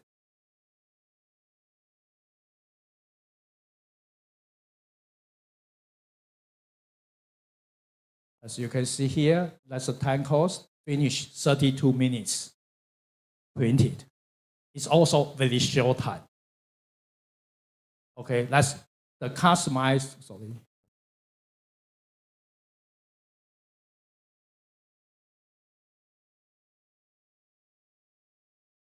So the customized earphone only take about a little bit more than 30 minutes to print out. Okay, then that's for the dental model. We built this machine almost 10 years ago. And we can print one layer in 2 seconds. A lifetime is ultra fast. A lifetime, okay, but not now. Nowadays we have even faster machine. But 10 years ago, we can print the model, as you can see, in 30 minutes. And the layer thickness is 0.05 millimeter. And the resolution is very good. Okay, that's dental model. So that we already transferred to a company of this machine. Okay, and the layer thickness at that time is 0.05. Okay, to print out. And this is another one for ceramics. We also developed a new technology for ceramic printing. And not everyone believes that additive manufacturing, before print, we need to do some pre-process, like slicing and building up superstructures before printing. Our technology don't need that. We don't need superstructures. We can have very complicated shape with no problem. That's the printing technology we developed by ourselves, and we apply the pattern, okay? So it's printing right now. The demo shows a loss. How many loss I forgot, but a lot of loss print in one time. Okay, after print, that's the loss inside the slurry, like ceramic, using slurry to print. And after print, that's the green part of the loss. Very beautiful one, very small, very detailed. And after sintering, that's the process. And based on this process, we use this technology for dental veneers. Conventional veneer, we need to mill out your own tooth a bit in order to attach the veneer on the top. Okay, and normally 1 millimeter. But our technology, we can print the veneer as thin as 0.1 millimeter. On the other hand, we possibly don't need preparing for your own tooth. We can direct the hair out. Okay, that's the technology we can offer. That's we call veneer. And this technology we spin off to a company. As you can see this one, that's the evidence, the thickness of this veneer. Okay, that's what we can do possibly. In 2 years ago, we already make this one. Okay, the material is zirconia, very hard material for the tooth. And you can see how detailed we can print. As this is my finger, okay? And the inside, there's the butterfly. And this butterfly is only 3 feet on the wall, okay? And you can see the wing there. Okay, so thin, so beautiful. Okay, and conventional, not possible. But our technology, we don't need superstructures. So whatever direction I don't mind, I can print. So that's the technology we can offer. And we spin off to a company, as you can see that veneer, how many veneer? 40. In 2 hours, we can print with no problem. Okay. So that's veneer story, and that's how we make veneer. That's a whole story, but we don't have time, so just skip up the video. As you can see, the margin, the veneer at the margin to the tooth is perfect match. That's the accuracy and the beauty of the process. And also, we have developed so many other technology, like SLS. We try to make it even faster than before. And we have a continuous printing technology. And so many, like this one is SLS for the shoe, for the insole, we build the machine ourselves. We have our own SLS machine. Okay, that's very much similar to the conventional one, so I skip this one. And like this one is automatic, continuous printing is production type of additive manufacturing machine. As you can see, print one after one. As you can see, the first one will come out. I see first one is a flock. Okay. The second one will come out later. I will see. It's a dog. Okay. So everything different. Okay. It's continuous printing. And it's a kind of production, one after one. So we can keep printing with no problem. Okay, that's technology we can offer. That's for the shoe. And that's a lot of different systems and technology developed in our lab. And we are not only for technology, we are trying to push it more to the market to meet the requirement for industry, for customers. Okay, that's what. And the printing process is so easy. It's very cheap machine nowadays. We call material extrusion, filament extrusion, fused filament fabrication. This kind of technology is not expensive. Pick up the right material, TPU. Okay, and then we control how it prints. We control the physical property of the printout. Everything controlled by us. Then this whole system can be distributed everywhere. That's the strategy I'm having. Okay. Well, thank you so much, Professor Wang. I think it's very, very interesting. Anybody would like to talk later on to Professor Wang, you're most welcome. Thank you.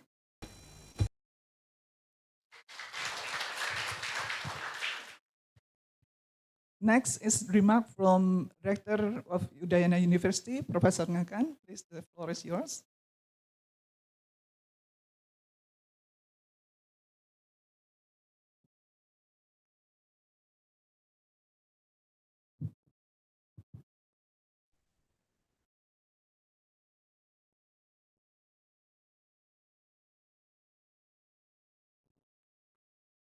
His Excellency is Coordinating Minister for Maritime and Investment Affairs Indonesia, Luhut Binsar Panjaitan, the Honorable President Indonesia Academy of Science, Professor Satrio Sumantri Bojonegoro.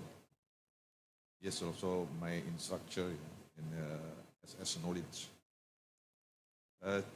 The Honorable Chairman of International Conference of Science, Technology and Application of Additive Manufacturing 2024, Professor Arif Budiman, Vice President of BINUS Higher Education and Professional Services, Professor Arianto Prabowo, and distinguished Professor National Taipei University of Technology, Professor Jia Chang Wang, and Vice President PT Toyota Motor Manufacturing Indonesia, Mr. Bob Asam, and the Honorable Advisor to BOID, Toyota Motor Manufacturing Indonesia, Mr. Warih Andang Cahyono, and also Professor Rianti from Trisakti University, and all speakers, participants, and ladies and gentlemen, good morning and welcome to Bali Island. an island in Indonesia known for its volcanoes, unique rice terraces, exotic beaches, and beautiful coral reefs. Today we are at the 4th day of the new year 2024, so it's never too late to wish a happy new year 2024 to everyone. Wishing you happy new year filled with success and prosperity, and may this year be filled with endless moments of joy, laughter, opportunities, and achievements. Honorable keynote speaker, all participants, and ladies and gentlemen, I'm Ngakan Swadana, Director of Udayana University, and I'm extremely honored to have this opportunity to address you all at this year's International Conference on Science, Technology, and Application of Additive Manufacturing 2024 and International Symposium on Additive Manufacturing 2024. This conference is jointly organized in cooperation with a number of Indonesia and international universities. I would like to thank Oregon Institute of Technology, USA. Thank you, Prof. Arif Budiman, and National Taipei University of Technology, Taiwan, as the foreign universities who are organizing in this conference, and Trisakti University, Udayana University, Bina Nusantara University, and Prasetya Mulia University are the universities in Indonesia that are all also organizing this conference. Thank you to Professor Arif Budiman from Oregon Institute of Technology, who serves as the coordinator for all activities and Udayana University, specifically the Mechanical Engineering study program, acting as a local committee in charge of carrying out the program.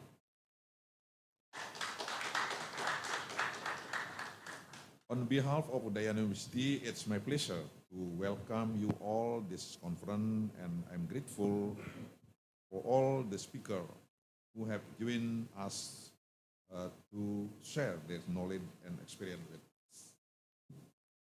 I make short this remark because the request of OMC. I would like to explain our Udayana University. Udayana University, we have 13 faculties in our university, and one of them Faculty of Engineering. Belong to Faculty of Engineering. We have Mechanical Engineering. The head of Mechanical Engineering. Please stand up, Pak Lok. You're our head of Mechanical Engineering. But we don't have course about this additive manufacturing. We don't have yet. But we have some young faculties. Maybe we will suggest them to continue their study to Taipei, Taiwan, maybe to Oregon, maybe somewhere. Okay, ladies and gentlemen, Bali Island is becoming a popular venue for conference, including this International Conference on Science, Technology, and Application of Additive Manufacturing 2024 and International Symposium on Additive Manufacturing 2024. With Bali serving as the event's location, we sincerely hope that the development of EM will also benefit Bali. We are fortunate that prominent figures from the academic, business, cutting-edge research communities, as well as those from the world of additive manufacturing, are attending this conference. I believe that this conference will prove to be fruitful and informative for all the members participating in the conference. Thank you all for being a part of this conference, and have a great time in Bali. Enjoy Bali. Thank you very much. Thank you, Bapak Rektor. We would like to invite Pak Arif, Ibu Rianti, Professor Wang, and Pak Bob Hassan to the stage to accompany the opening ceremony.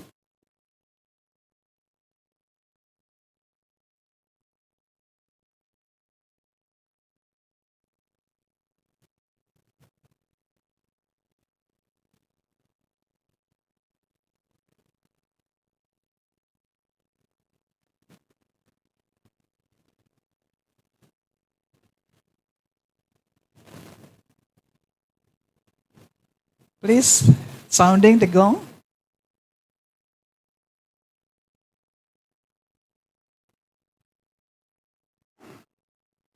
This.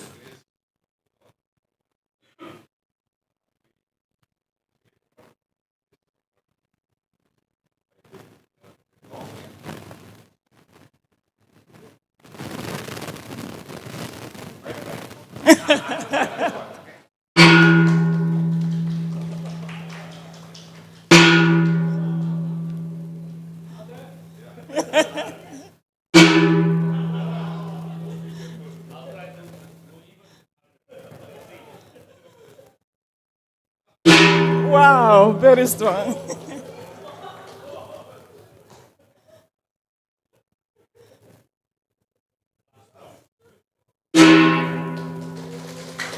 Please remain on the stage because we would like to present a certificate.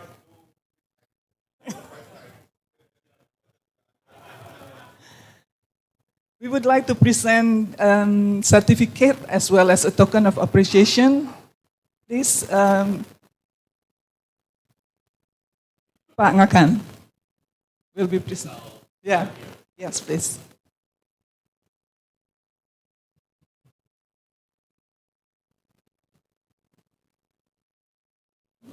Professor.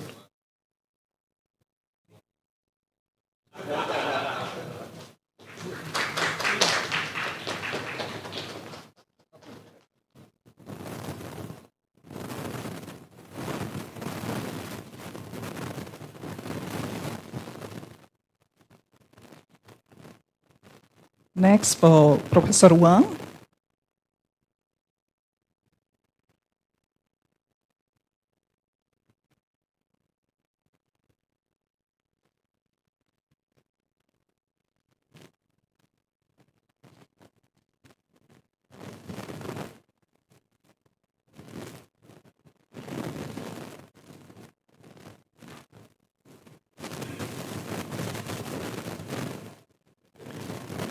Next, Ibu Rianti. Oh, all right.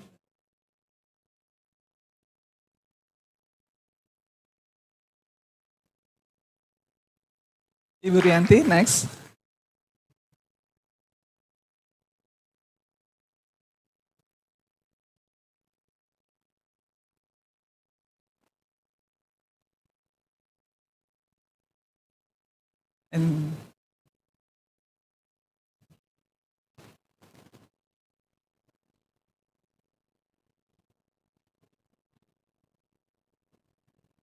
And last, Bob Hassan.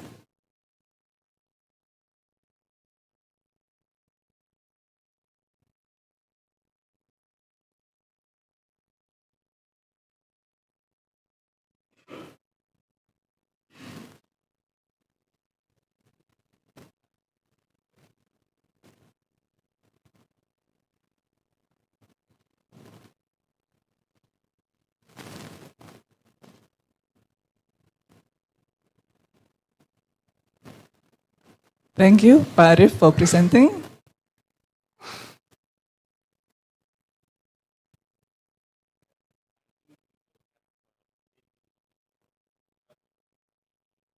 Yes, right.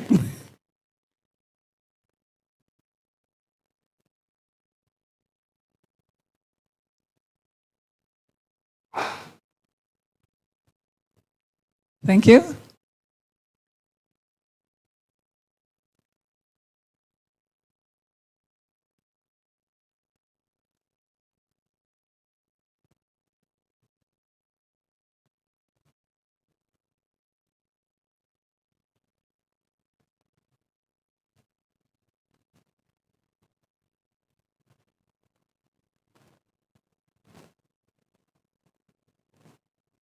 Thank you, Pak Ngakan, Pak Arif, Pak Profesor Wang,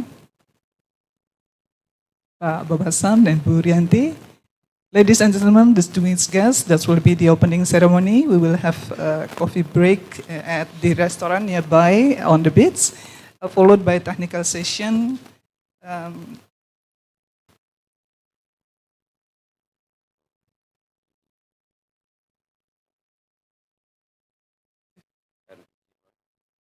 10:55. So it will be okay for you? Just a short coffee break, and we will be back to this room for the technical session. Thank you.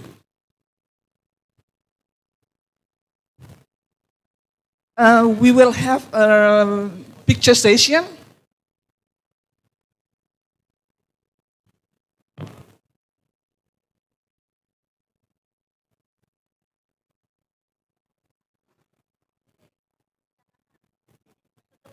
Please remain on your seat because the pictures will be taken from the stage. Just have the base pose for the group pictures.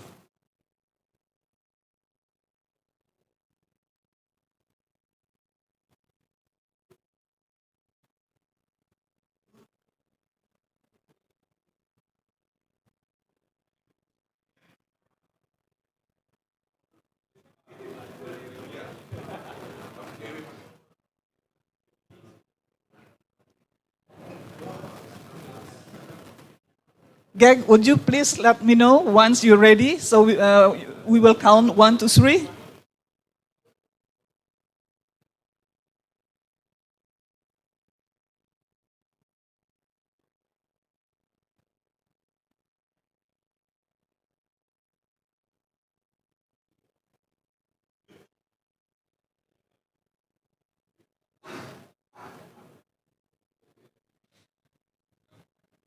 Please be back on your seat and make the best post so we can take the pictures right away. Thank you. Do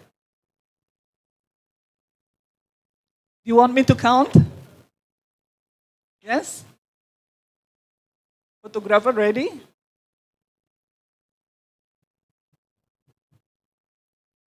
Okay, let's me count. 3, 2, 1. Cheers!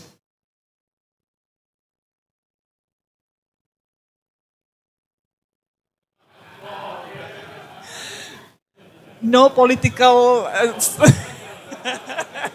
We are the academic, no political.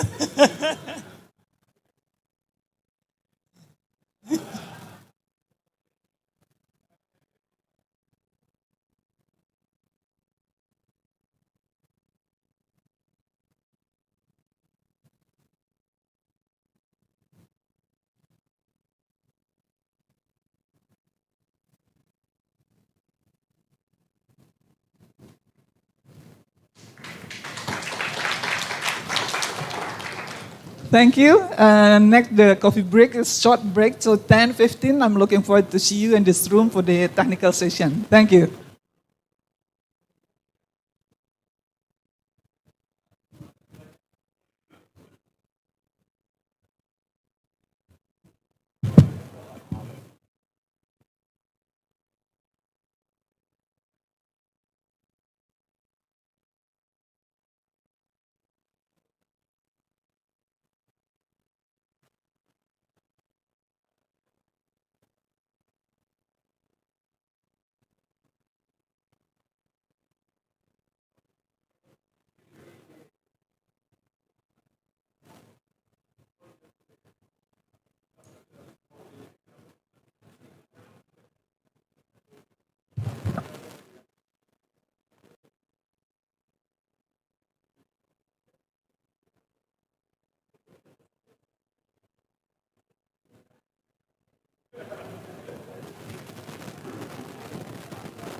Oh, oh.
Tadi ya saya langsung.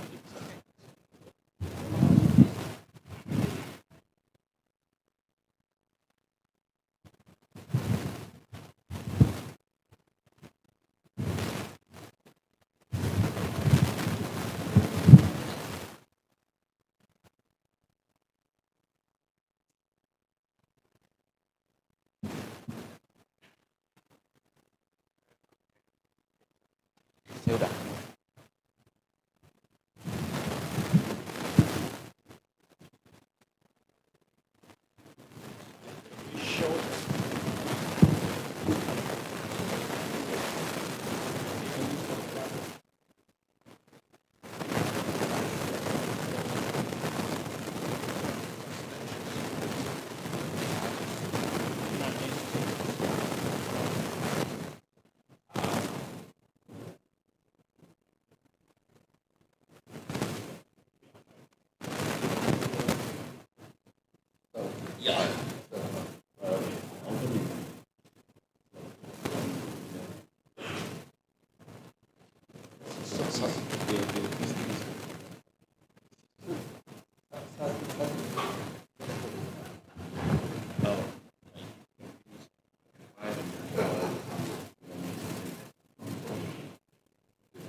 All right. Thanks for coming back. So we'll start the technical session. This is technical session 1. So I'm chairing this session with Prof. Wang. So I think, are there still many people outside or? Okay.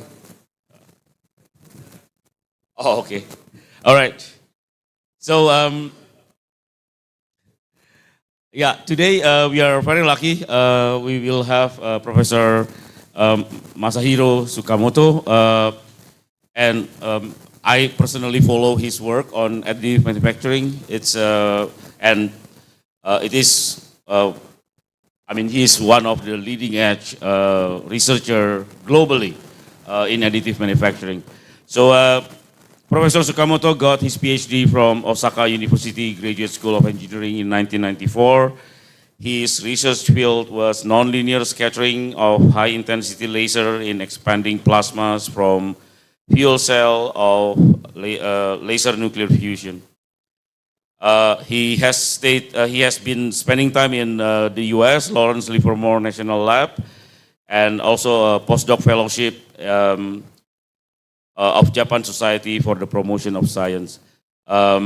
He has been associate professor of Osaka University from 2006, and his talk, the title is, I think the title is Development of Laser Additive Manufacturing Technology Using Blue Diode Lasers.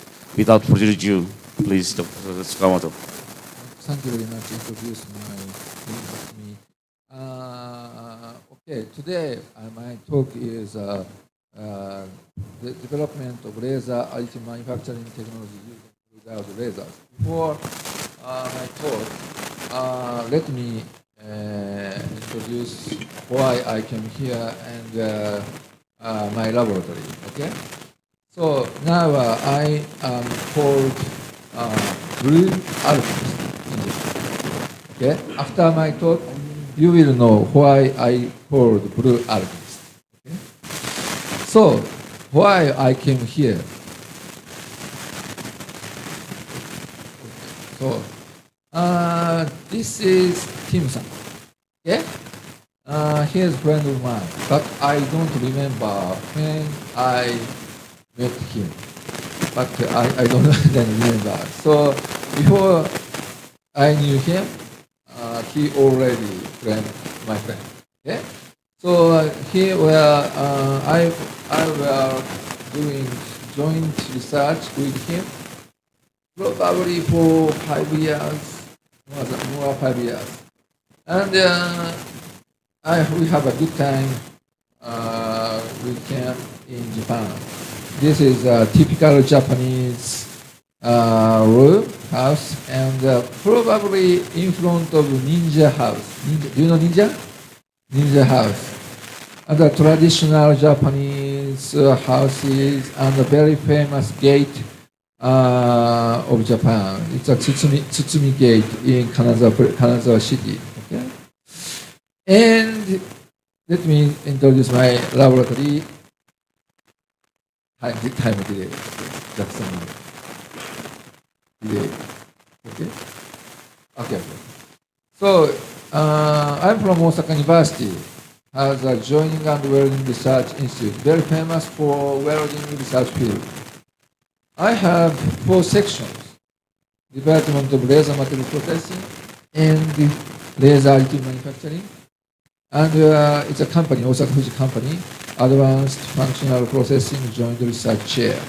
And for creation consortium for joining and welding with blue diode laser.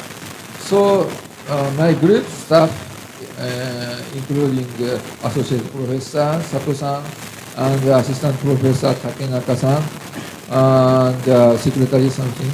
So number is 18 people. And we have 14 students. Total is 32 people. Is in my group. And in my group, we have industrial laser. Number of industrial laser is 19 lasers, including 50 kilowatt fiber laser. And in a group, we have more than 15 systems, including additive manufacturing, ALM, laser metal deposition system, and selective laser melting system. I'm sorry, PC is unstable. Sorry. And selective laser melting system. And the laser welding system and surface modification and precision material processing. It's a short pulse laser processing. Okay? So, as you know, additive manufacturing has 7 categories. So, for industry, using metal is very important. So, powder bed fusion in the field of laser material processing field with additive manufacturing with laser, we call it laser additive manufacturing. LAM. LAM has SLM and LMD. SLM has cladding, repair, 3D printing. LMD also. So we are developing the laser and additive manufacturing technology with laser through national project in Japan. So first phase is start from 2010 years. And then we are trying to develop selective laser melting equipment. Second is name is Cross-Ministerial Strategic Innovation Promotion Program, long name, managed by Cabinet Office. Short name is SIP, very famous in Japan. And third phase, from 2016, it's a needle laser project, very simple, needle laser project. So now we must consider the realization of carbon neutral society, probably same in your country. So until 2035, petrol engine car, hybrid car shift to electric car. But we'll have a problem of much electricity, as you know. But after that, very complicated world is coming. But my daughter, my children must think about this after 2035. So I and you should consider this area until 2035. We are focusing on electric car. So electric car has motor coil and the bus bar and battery and power device. They are composed of pure copper. So pure copper material processing is very important for this. So this is wavelength. This is absorption rate. Okay? So 1980 to 99, we use CO2 laser because this laser power is high, very high power, 10 kilowatt to 60 kilowatt. But absorption rate is very low, very low. But at the end of the 20th century to 21st century, at the beginning of the 21st century, fiber laser, our IR semiconductor laser developed, and they have high power. This area, okay, this area. So for steel, nickel, absorption rate is almost 40%. Before, less than 5%. Very big change, very big thing for industry. Okay? But, as I told you, copper is very important. Next century, next year. So, but this region at the wavelengths, still absorption rate is low. It's very big problem. But this region, blue laser region, wavelength is 450 nanometer, absorption rate is 60%. It's very good absorption rate. Okay. So this copper has an absorption rate based on classical electron theory and band transition. Okay. But company research said, but blue laser is expensive now. IR laser is not expensive. So absorption rate is higher, 6 times higher than that of IR laser. So we use the company person use the IR laser because very not expensive. So power is 5-6 times higher than blue diode laser. It's enough. I said, really? So I'll check it. Since copper foil was irradiated by IR laser and the blue diode laser. Okay, comparison. Okay, I'll show you the result. This is an experimental condition. Okay, laser spot size is same, power is different. Blue diode laser 50 watt, IR laser 300. Why?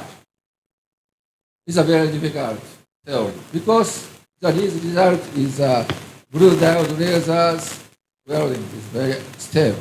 So that's why I am focusing on blue diode laser. So this SIP project, we try to make a rod formation, very famous movie. Have you ever watched this movie? No? Okay, I will show you. Okay, listen. This is a video, but it's not fast mode, normal. Diameter is 1 millimeter.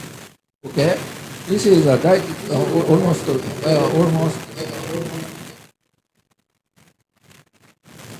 Sorry.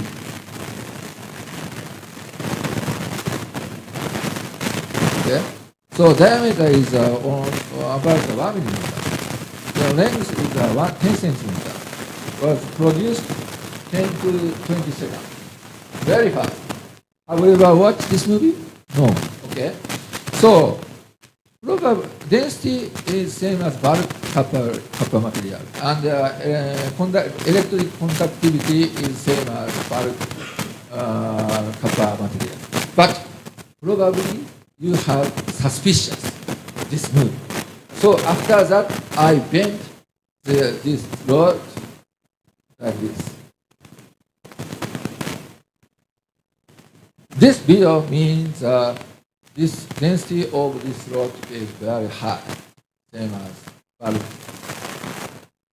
copper rod. Okay? So, okay. Cover is removed and controlling filter number to observe this process. Okay? This is two blue diode laser beam was used. So one output energy per beam is only 25 watt. Okay, total power is 50 watt. So if this technology is applied to make a coil, okay, now a bending. But it's a 3D printer technology. In the near future, okay, I do not say a company person, Toyota or Panasonic, Denso, researcher, told me, okay? So, in the future, like this. If blue diode laser's power is increased to 50 watt, from 50 watt to 500 watt, 5 kilowatt, this technology will be obtained. Okay? That's why we developed the blue diode lasers in next project, net laser project. Fortunately, in Japan, we have a good company, Nichiya Corporation. Do you know Nichiya Corporation? Okay? They are good at making a high intensity blue diode chip. Okay? And another company is Shimazu Corporation. Okay? Combining they have good combining technology with light from the chip, nuclear population chip. But they are beginner in the field of laser material processing. They must explain the president why we use the blue diode laser. So we will show the application with using blue diode laser. Very important role, okay, for development. So in the project, we are developing a blue diode lasers. Output power is increased. 2016, 2017, 100 watt. 2018, 200 watt. 29, 500 watt. 2020, 1.5 kilowatt. Okay? So we installed blue diode laser to SLM machine for 3D printing. 2017, 100 blue diode laser is installed in SLM machine. Like this one. Very simple structure. No galvan mirror. Very simple. Only using the XY stage. Okay? I was very surprised. At the first trial, pure copper object could be easy, very easy. So we moved this equipment to the San Francisco to show the demonstration, okay, in Photonics West, very big exhibition in San Francisco. 2018, okay, January 3rd to February 1st. Okay? Probably this equipment is the world's first 3D printing with blue diode laser. Okay? After that, 2020, we installed this laser, 200 watt blue diode laser. Then galvan mirror are installed. So that's why we could make these structures, precise structures, objects. Okay? So after that, we installed to LMD cladding system. But before I explained to you, I introduced new technology in laser cladding. Okay? This is a schematic diagram of conventional laser metal deposition. Okay? This is a side view. This is a base metal. This is a functional material. But usually, this process has molten pool. And this area is produced. But very bad, because in this area, radiation is caused and thermal strain, and around this area, heat affected zone is produced. Very bad. So if you get precision laser cladding, so this area, size of this area should be decreased. Okay? Very simple explanation. Okay? And molten pool is not good for material quality. So this molten size should be decreased. Small size is better. Yeah? So probably you know thermal spraying. Okay, thermal spraying. You know? In thermal spraying, powder is used. Powder is heated during propagation by laser or flame or something like that. So hit the base plate, cool down. Okay? Usually it's melted, but it's cooled down, so solidification will happen.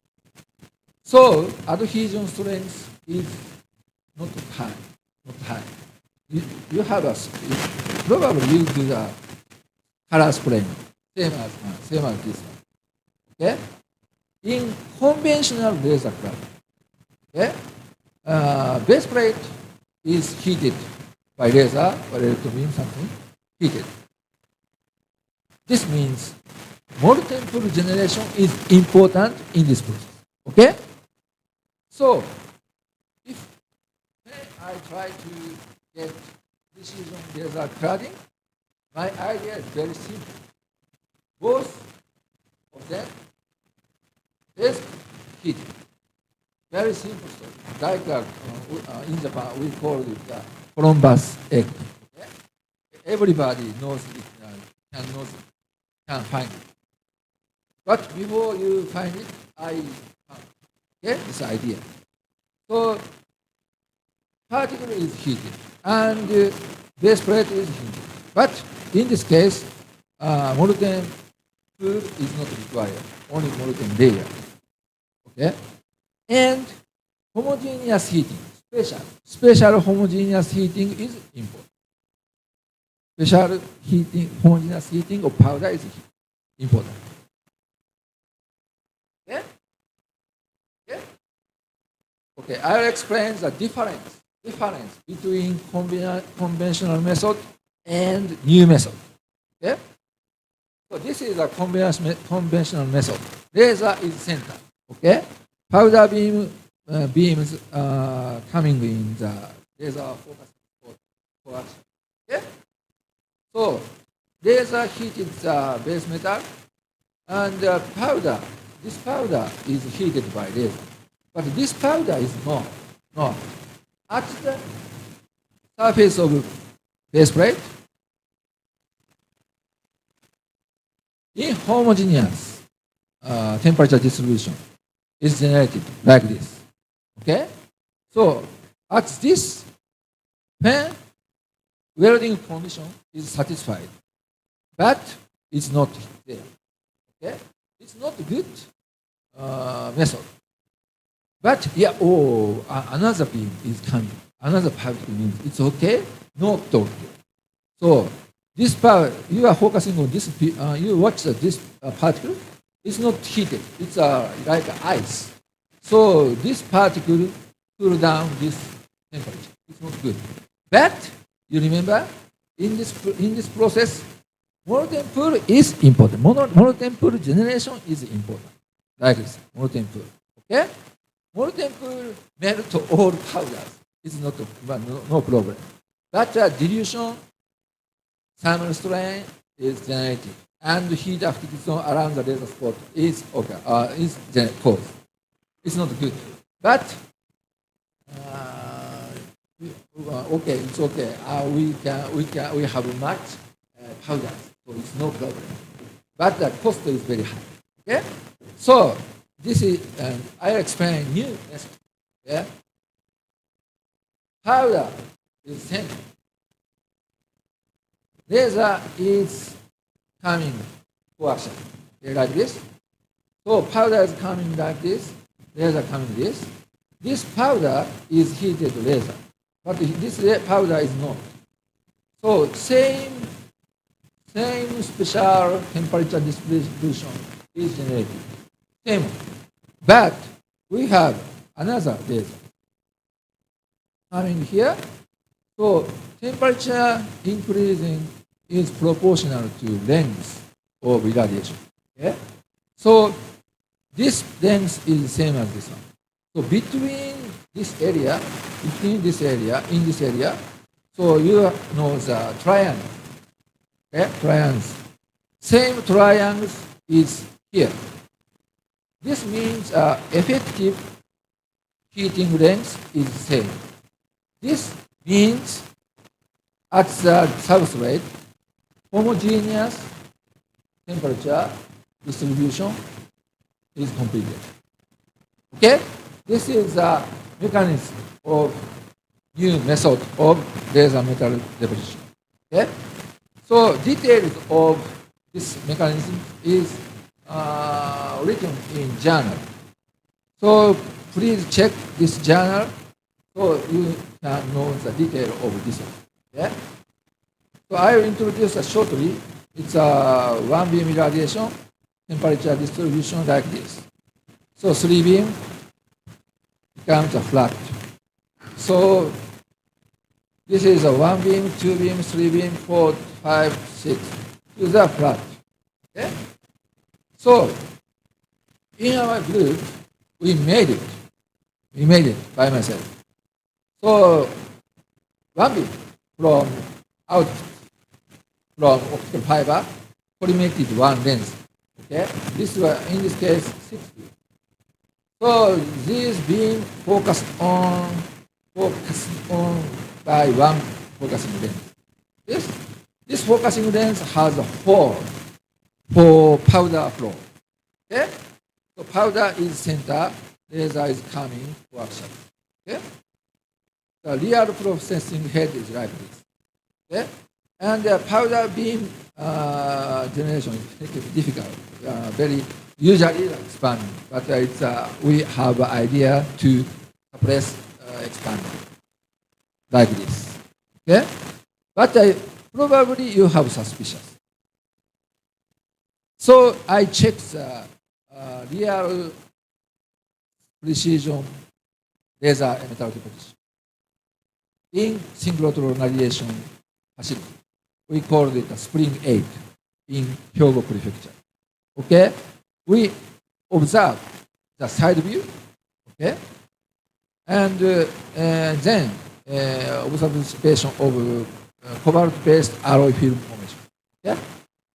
So we use tungsten powder as a tracer because we cannot observe the behavior of welding, melted metal. Okay? So please watch this video. This size, this thickness is 100 miles. Okay? Molten pool is not generated. Molten pool was not generated.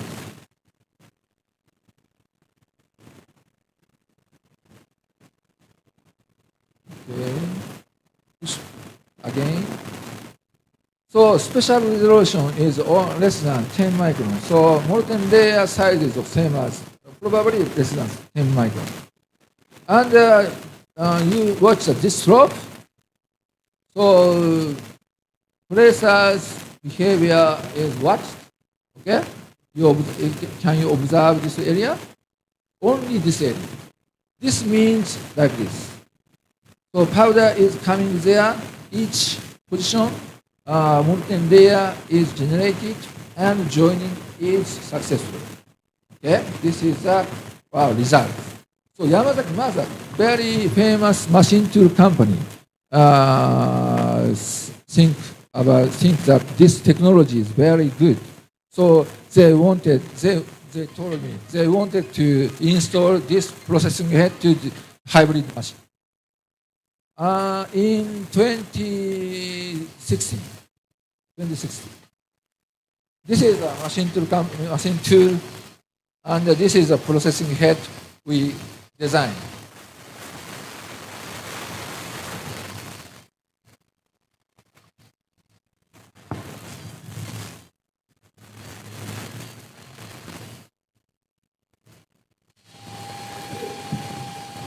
Usual processing in machine tool. After that, coming new technology, like illumination, but a laser metal deposition. First, okay? So we should compare conventional with new method. This is a new method. This is a conventional method. Conventional method needs molten pool. So must maintain molten pool. So speed is slow. And high power is required for producing molten pool. Over 3 kilowatt. But in new method, only 300 watt. And speed is high. After you listen to my talk, so you know why. So we installed this we installed our processing head in hybrid machine and the exhibition in Jimutov 2016, and EMO Hanover 2017 in January. Okay? But price is very expensive. Price is very expensive. So I want to produce new technology for small, medium company in Japan. In world. Okay? So we try to, not hybrid, it's a compact machine. Price is like this, 10% of hybrid machine. So then we can do laser metal deposition of three-dimensional object. Yes. So that means like this. So if you laser metal deposition at the edge of knife, if you use the conventional method, it's not successful because the edge is melted. Okay? Technology, only molten layer is required. So we can successful. We can do functional film on at the edge of knife like this. And we can try to the 3D printing to make a trimming die. It's successful also. Okay? Are you interested in repairment of trimming die, metal die? Okay? So I will show you the requirement or the repairment movie. Please watch speed, high speed. Okay? This movie it's difficult for this for you. Watch this movie. It's very bright. But can you watch speed of film formation? Okay, like this. I have time. Okay. Very speed. Okay. Next movie is better. Making a tooth of gear. Probably you have never watched this movie like this. Watch this area. Like a painting, but it's welding. High speed. It's normal mode, not high speed mode. Normal mode. Okay, normal mode. Why we are successful? We got a successful because high efficiency. Okay, in new method. Okay, so I will show you answer of rod formation. This is very high speed. Probably you have never watched this movie like this. Okay? So, very easy mechanism. So, in new method for film formation, then molten layer is generated. Not molten pool. So, usually move X or Y axis. This case, Z axis. Very stable, so it's easy to produce rod. And we use the blue diode laser. So we can make lot of pure copper. Okay? So I would say new idea, new method is important. And absorption rate is also important. Okay? So that's why we developed the blue diode laser. And this technology is applied to new object, make new object in another project, national project. So probably next year or 2 years ago, 2 years later, I will show you next results by new method. Okay, this is a COVID-19's response. Okay. In activation of COVID-19 on copper surface, Pauling Institute showed this data. Usually on the stainless steel, coronavirus virus is activated in 4 days, 3 or 4 days. But on the copper layer, 4 hours. Japanese Nara Medical University checked it. So their results showed the inactivates coronavirus in 10 minutes. Very useful. Copper is very useful, super antibacterial. So we install the 200 blue lasers in Yamazaki Mazaki machine to make a coating on the bar or doorknob, like this, okay? And the bar of the X-ray equipment in hospital, okay? Okay? So, but pure copper color is changed, as you know. So we try to copper alloy coating, but difficult thing is the component of maintain. It's very difficult, but we can make copper alloy coating on stainless steel bar already. So this is final talk, final result of summary. I summarize my talk. So most of the audience think blue diode laser is for copper, only copper. It's mistake. Please watch this figure, okay? Copper, 60%, but still nickel, okay? At this wavelength, over 50%. So in the near future, blue diode laser's quality is high. So our laser is changing. Now most popular laser is fiber laser. Its wavelength is near infrared.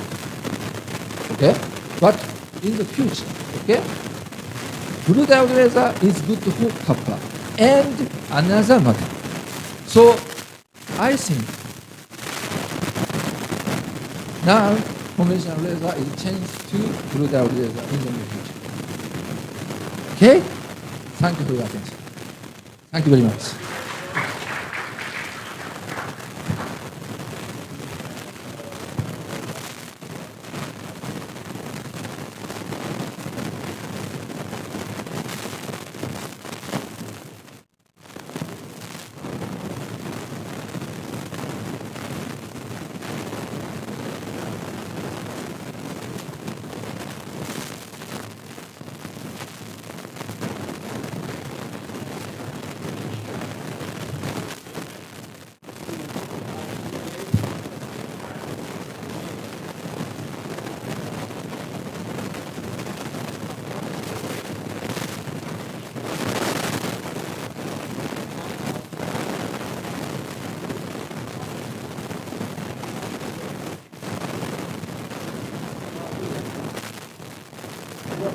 Is a dependence of temperature on melting of copper. Very good question. Very good question. Yeah, it's very question.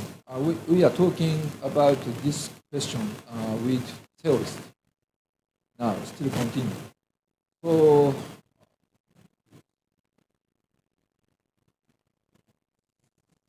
usually, this is, sorry. So, absorption mechanism of laser to material, it's based on classical electron theory. It's an electron collides plus ion. Then, electron energy move to plus ion energy, and lattice broken. It's a critical theory, but this mechanism depends on temperature of material. Very, very famous theory, okay? But so, in copper material, this theory is still in there, of course. But as I show this movie, very stable, very strange. Usually, welding specialist surprised, which welding specialist surprised this movie, not surprised in this movie. This is a normal phenomenon. because the classical model is dependent on temperature of the substrate. But kappa case is stable. It's very funny, strange.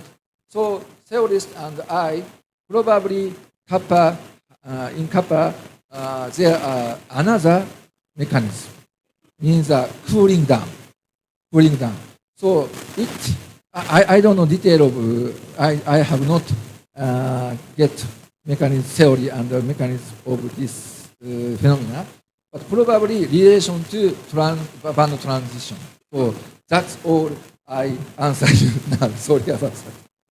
Thank you very much. Good. Thank you. Thank you very much.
Okay, good morning, everyone. Sorry for the delay. Thank you, Pak Arif. Good morning, everyone. Here I would like to present my work on modeling. So I'm going to talk about thermofluid dynamics of melt pools in laser powder bed fusion of scalm alloy. And we'll talk about the numerical simulations, numerical modeling, also non-dimensional analysis, and finally, I would like to illustrate how the model can help us in predicting the microstructure of the 3D printed metallic parts. So this work was carried out while I was still with Universitas Prasetya Mulia. Just recently, I moved to Universitas Pembangunan Jaya, and this work was carried out in collaboration with also Pak Arif, Prof. Tim Pasang, and the PI in this project is Professor Fergi Yanto Gunawan from Binus University. So As you know, metals additive manufacturing is already gaining traction in many industries because it allows us to build complex 3D structures with functional superiority. Also, one of the advantages of this technology is it allows us to build high strength to weight, the parts with high strength to weight performance, and also allows for design flexibility. Here are typical examples of parts or components, metallic components, which are built using metals additive manufacturing. Among existing and mature MAM technologies, laser powder bed fusion is also widely used. I think we have seen several talks today talking about LPBF, and it has seen wide applications in many different areas: aerospace, maritime, automotive engineering, medical, and also energy systems. So here, for example, maybe we are familiar with a rocket engine here, and also here is a very exquisite example of generative design. General Motors in the US, they manufactured this seatbelt bracket by utilizing generative design technology.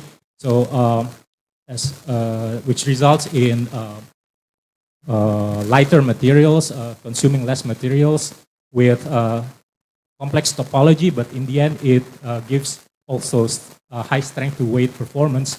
And it was also built by LPBF. And this one here for medical implant. And this is also an interesting application of LPBF. It's some kind of internal manifold for pipeline inspection for oil and gas industry. So it's also been used already. Metal additive manufacturing is also beginning to be used in energy applications. The good thing also about LPBF is that it allows for building parts using wide range of metallic materials or alloys, nickel, of course, steel, Ti, 6Al4V, titanium alloys, and so on and so forth. But in the end, our interest is, of course, we want to control the process parameters. How much laser power should we use? How much, what's the speed? What's the ideal speed? And all other parameters in such a way that given the materials, given the design objective, we can obtain high quality results which are defect-free. And for that purpose, we want also to do modeling and simulation so it can help us to predict the microstructure and of course the mechanical properties of the parts. To illustrate the physics in LPBF, so here we have a powder bed, a metallic powder bed, sitting on the top of, let's say, a solid substrate. Of course, we use laser beam because this LPBF, we use laser beam. And then due to the heat, due to the energy from a laser beam, the powder will melt and it will form what we call a molten pool, liquid molten pool. And in liquid molten pool, there is a complex interaction. There's complex heat transfer involving convection. There's a movement of the fluid flow there. And then we scan, of course, the laser in one sweep, in one layer. For example, it goes from left to right. And then as the liquid melt pool will also develop from left to right. And then behind the melt pool, there's a solidification taking place, cooling taking place in such a way that it forms solidified region. And you want to make sure that this heat-affected region, this solidified region, has a high-quality microstructure, and in the end, it has a good mechanical properties. So the printed part is of high quality. And then we can repeat the process by laying again the powder bed on top of it and so on. So here we see that there are many different physics involved. Of course, heat transfer plays an important role. Not only conduction, but as I will show you later, convection plays more important role in the heat transfer in the liquid melt pool. There is, of course, phase change from solid to liquid melting, from when cooling takes place, solidification from liquid to solid, and also if the temperature exceeds the boiling temperature or evaporation temperature of the metal, of course, there will be evaporation taking place. So it's also an important aspect to consider.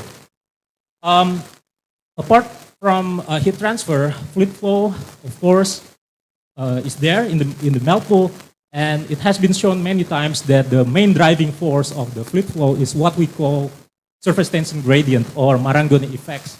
So I will show you later by non-dimensional analysis that this is indeed the main driving force in the liquid well flow. There are also other driving forces such as thermal buoyancy, but it is not as important as thermocapillary. So thermocapillary is the most dominant driving force. There is, of course, also free surface oscillation, but sometimes in the model, we can neglect the free surface oscillation, so we assume flat surface for simplicity, but I will show you later how can we do that. And of course, through this complex interaction of heat transfer and fluid flow, it will affect the microstructure of the solidified region. So we want to make sure that we have the right thermal gradients, we have the right cooling rates, in such a way that the microstructure has the right, let's say, configuration for good mechanical properties. So that's actually the main purpose of the model. And now the question is, why numerical model? Actually, numerical model and simulation serves same importance with experiment, but here, as you can see in this diagram, there is a lot of models. We can divide it as mesoscale, so that's in the length scale of the melt pool, which is typically few microns until millimeters. But there's also part scale model, which is larger than millimeter scale. So the model here is a framework for predicting flow, a thermofluid model for predicting flow and thermal characteristics within the melt pool. So we know what process parameters can affect certain microstructure under different process parameters. And then commonly used model are conduction based. So it's only thermal, it's only temperature. There's no liquid flow. It's a simplified model, but it's sometimes useful, but in many ways, it cannot predict the convective heat transfer effects, which is dominant effect in the melt pool. So we need to rely on a full thermofluid model here. And of course, the model will guide and also will be guided by experimental measurements. So here I will show you the application of the model in LPBF of scalum alloy. So a scalum alloy is aluminum alloy, which is enhanced by scandium and some other elements. So we use the power of 400 watts, diameter 70 microns, with layer thickness of 30 microns, and we try to, let's say, vary the energy density by using different scanning speeds. So low scanning speeds mean high energy density because there is a longer interaction time between the laser and the powder. And as we increase the scanning speed, then the energy density decreases. So this is the scalum alloy. This is one of the example of the composition of scalum alloy from the group of Professor Tim. So scalum alloy is scandium zirconium modified aluminum alloys. Due to the addition of at least 0.6 weight% of scalum alloy, of scandium in the alloy, it will help the formation of precipitates. So it will help promote the nucleation sites homogeneously in the microstructure, and in the end, it will help prevent the growth of columnar grains. As you know, columnar grains typically will trigger a hot cracking mechanism, so we want to avoid that. So that's why scalum alloy is very suitable for high temperature application, for example, in aerospace components. Now, in the numerical model, of course, we have to use assumptions to simplify. First one is we assume that the fluid flow is in the melt pool is continuum, Newtonian, incompressible, and laminar. And the second one, the powder layer follows a continuum behavior. This is for a simplified model. Of course, there are many other more complex models where the individual powder particles are tracked, but that is really, really computationally expensive. And the surface of the melt pool is assumed to be flat and deformable, and the evaporative mass loss currently is neglected. So these are the governing equations. I will not delve into details here, but I just want to highlight that this is based on the mass conservation, momentum conservation, and energy conservation. We have the energy source term accounting for the laser energy, and also the momentum source term accounting for thermal buoyancy and the phase change. Here, we also calculate the liquid fraction based on the temperature in the melt pool. This is the boundary condition. I will only highlight this The top boundary, because I mentioned that thermocapillary or surface tension gradient effect is most important. So we use that boundary condition on the top surface of the melt pool. And then after the simulation, we can obtain temperature gradients and cooling rates given here. And then we can calculate the solidification speed of the propagation of the solidification boundary. And then we can calculate what we call a morphology factor, which is the ratio between the thermal gradient and the solidification rate.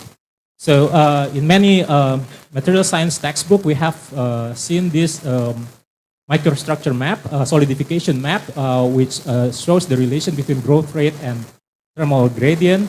And then we can actually plot the relations, extracting that from our simulation to see whether there's a tendency of the microstructure to be columnar or to be equiax. And we want also to predict, let's say, is it going to be finer or fine grains or also coarse grains.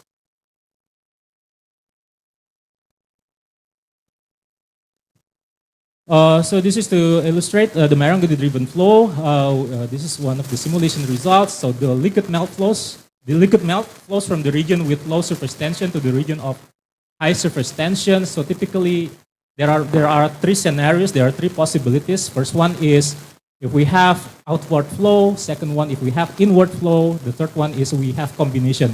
So inward and outward flow, and that will be determined by how surface tension varies with temperature. So in this case, we use the temperature gradient of surface tension negative 3.5 times 10 power minus 4.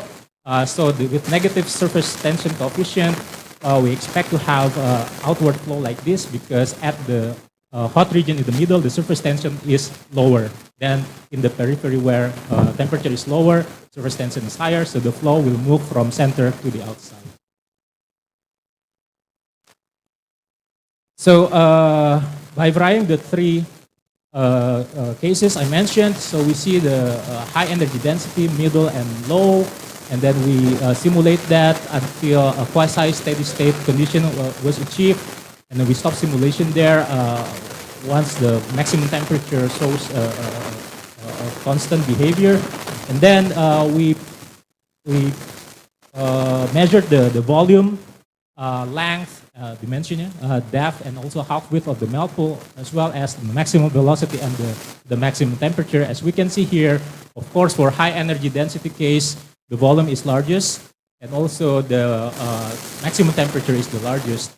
And then the maximum velocity is slightly larger than the rest, simply because of stronger thermocapillary effect due to higher thermal gradients at the surface. So we also check the non-dimensional numbers. This is very important. First, it serves us to check the relative importance of driving forces or modes in momentum and heat transfer in the melt pool, and then also to justify the assumption used in the model. The first one is, of course, we check the Marangoni number. This is the ratio between thermocapillary to viscous force, and then the Peclet number, ratio of convective heat transfer to conductive heat transfer, Grasov, buoyancy to viscous, Weber, inertia to surface tension, Reynolds number. And here we see the numbers displayed in the table. Just to summarize here, so we justify the use of fluid model because of the high Peclet number. Convective is much more important than convective heat transfer is much more important to conductive heat transfer because Peclet number is in the order of 10. That means 10 times more important than conductive. So we have to use fluid model for the modeling. And then due to the large Marangoni number, thermocapillary effects is important. But here, Weber number is high, meaning that the inertia is more important than surface tension. So surface tension is not strong enough to keep the surface flat. So the assumption of flat surface is questionable actually in this result, but we want to improve that with free surface model later on. And then here with Reynolds number, actually in the literature, it is shown that actually in the melt pool there is some kind of fluctuation or in the motion which might indicate turbulence, even though the Reynolds number is in this order. But it's still also an ongoing research as to what's the critical Reynolds number in the melt pool in such a way that we can determine that it's a turbulent.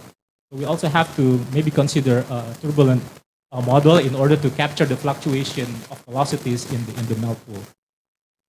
So here I'm just going to shortly show that we can plot the microstructure. We can take the average of the morphology factor, and here we see that with higher scanning speed or low energy density, we can actually produce finer grains here.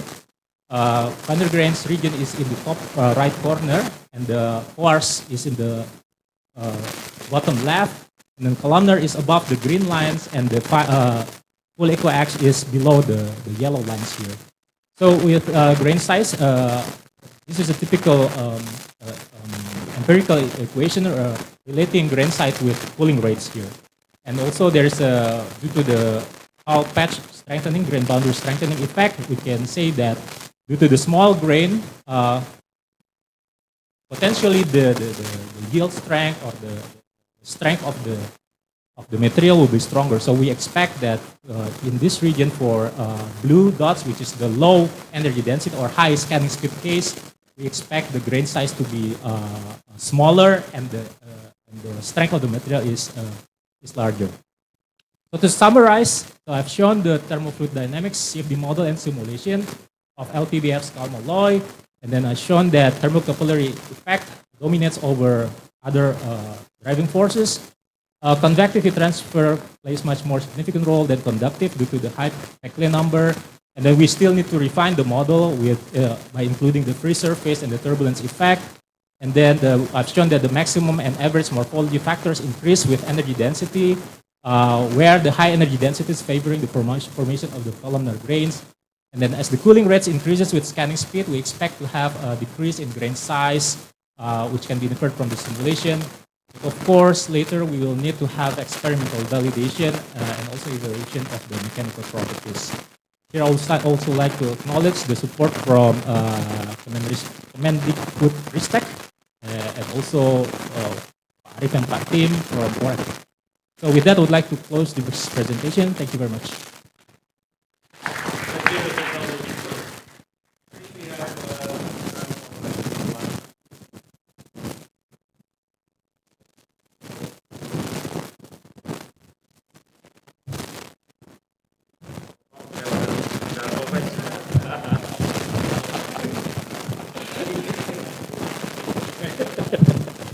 Okay, in the final, you're talking about grain size, okay? And how about the particle shape also affected and the distribution of the particles, okay? And that will be related to the absorption and also is related to the contact between powders and the heat transfer will affected everything there. So have you ever considered about that? Okay. Thank you, Professor Wang. Yes. I haven't considered that. What the assumption that I'm using now is the powder bed is continuum. That is, of course, questionable. It's not continuum. It's discrete particles. But from the modeling perspective, that's the easiest way to model it. Of course, we have to consider the porosity, the distribution of the powder particles. But that is at least what I can do at the moment is by assuming a continuum layer there. But I know it's important to consider individual particles. But as I said, computationally speaking, that will be quite expensive. So we still cannot afford that computational power at the moment.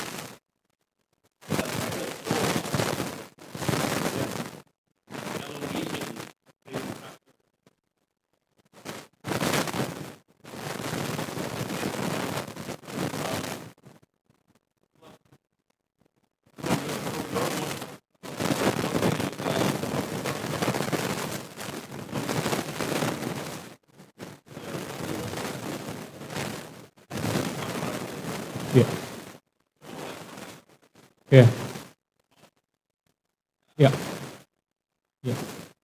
At least from the solidification map, what we can infer. So I say infer. It's not like a direct calculation of the grain size. So we use the model to predict actually cooling rates and the thermal gradients, and by that we can also predict what we call the morphology factor. That will give indication of the tendency of formation. Its tendency, we cannot say that it's fully columnar or fully equiax or in between. So it's only a tendency, because also the green and yellow lines here is actually taken from literatures. of scalum alloy where the composition might be slightly different from what is used here. So we have actually to measure that individually, independently, in order to be able to map or superimpose the green and yellow lines over there. So I cannot say that the model is ready to, let's say, predict the exact size of the grain. So it's not possible at the moment. But what it can do is to give indication of the tendency of the formation of either columnar or mixed or equi-ax. And from here we can see that the blue, which is the high scattering speed case or low energy density, might be the way to go to produce small grain. So that's actually what the model tells us. Okay.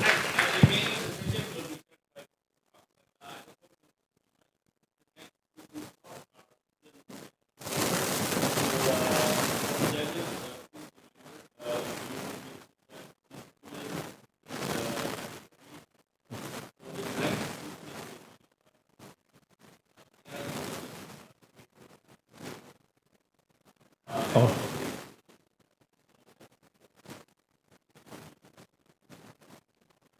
Okay, so next three presentation. Okay, next two will be student. The third one is not student, but there will be three more presentation after that. Okay, and because of the time, we have a long delay.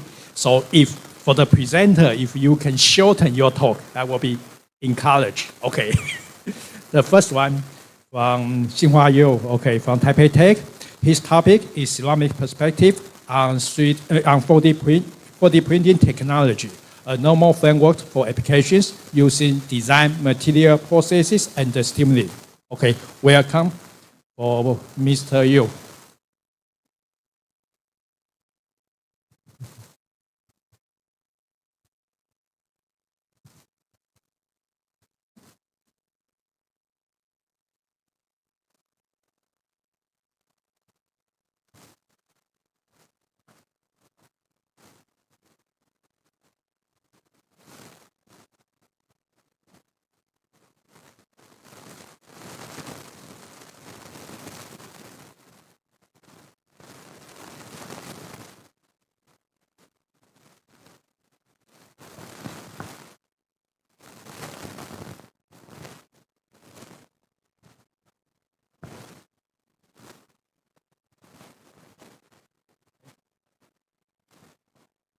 Okay, you can start. Okay.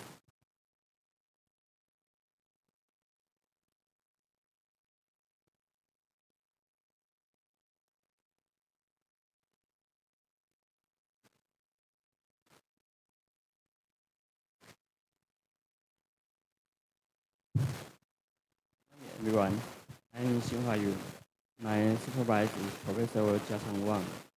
And I'm going to introduce the focus on ceramic 4D printing. The topic is ceramic precision on 4D printing technology, a novel framework for application with design, materials, process, and stimuli. And when printing models transforming their shaping or function in response to its terminal stimuli, that is 4D printing. And there will be different levels of the deformation in performance of the different materials. And there have a framework that identify 4 keywords, include design, materials, process, and the stimuli. And each key area will be introduced simply in this session. During this study, information of ceramic 4D printing was difficult to find. However, ceramic process uniquely property and different method of protection. To address this gap and guard future work, the general framework and the classification developed for 4D printing will extend to provide more in-depth information for working with ceramic. 4D printing combines the ability of 3D printing and the material technology. include the printing structure and can over the time. It means the third degree is time dimension. And the 4D printing structure are also known as lunar responsive structure, where 4D materials or metamaterials play a crucial role. Common stimuli include temperature, water. 4D printing is built up on the foundation of 3D printing technology and the supplementary materials. The commonly used technology in 4D printing are material extrusion, material jetting, bed polymerization, and the powder bed fusion. 4D printing teams with self-memory materials are self-memory polymer, self-memory ceramic, self-memory hydrogel, and self-memory iron. From 2013 to 2023, the result of the literature, such in complex or 15 study, seems that most of the research on 4D printing has been use the material extrusion and the bed polymerization. Additionally, the measure of the study related to certain memory polymer as the chosen material. Furthermore, the vast majority of the study adopt 2.5D design. There are only 5 papers focused on 2.5D with only 5 papers focused on metamaterials as the research subject. There are only 2 research papers on the subject of SMC, and the both then use the material extrusion technology.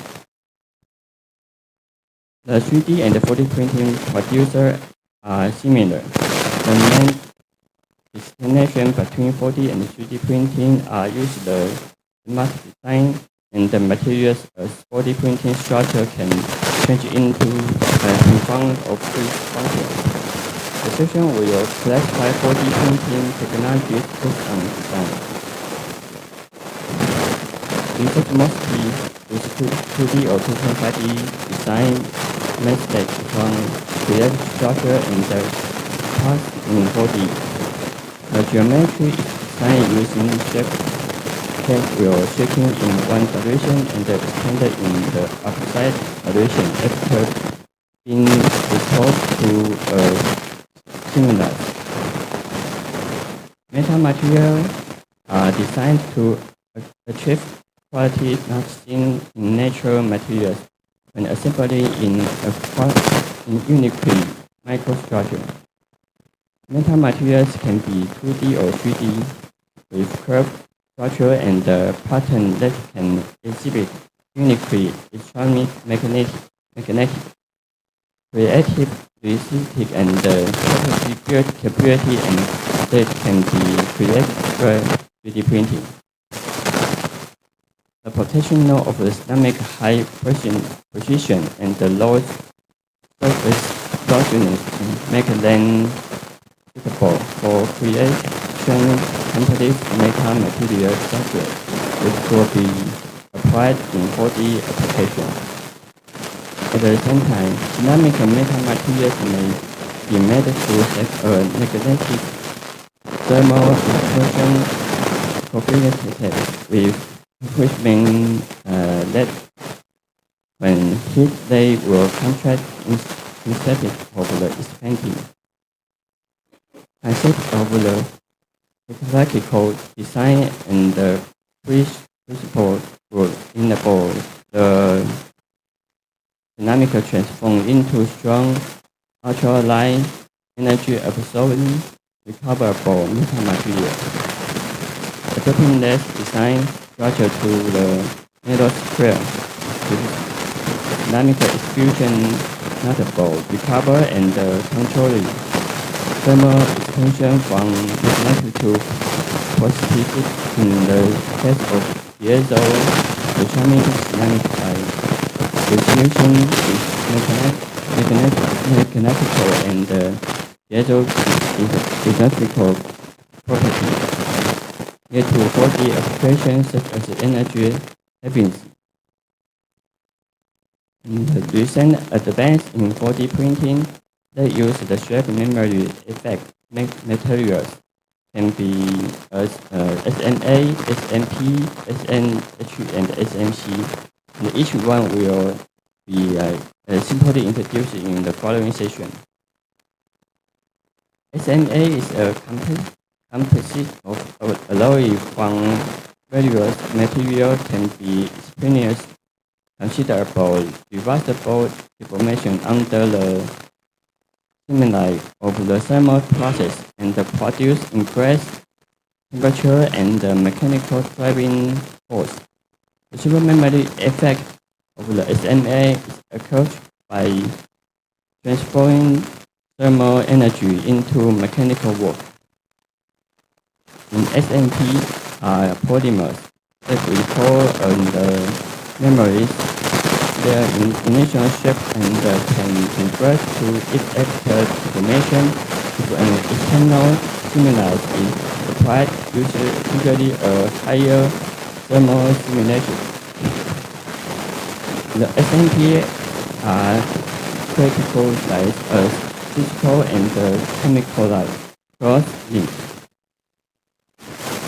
A hydrogel is a solid gel-like substance with quality ranging from soft and reliable to rugged and durable. A polymer hydrogel is a 3D cross-linked network of visible polymer chains and contains a lot of water and yet having solid attributes.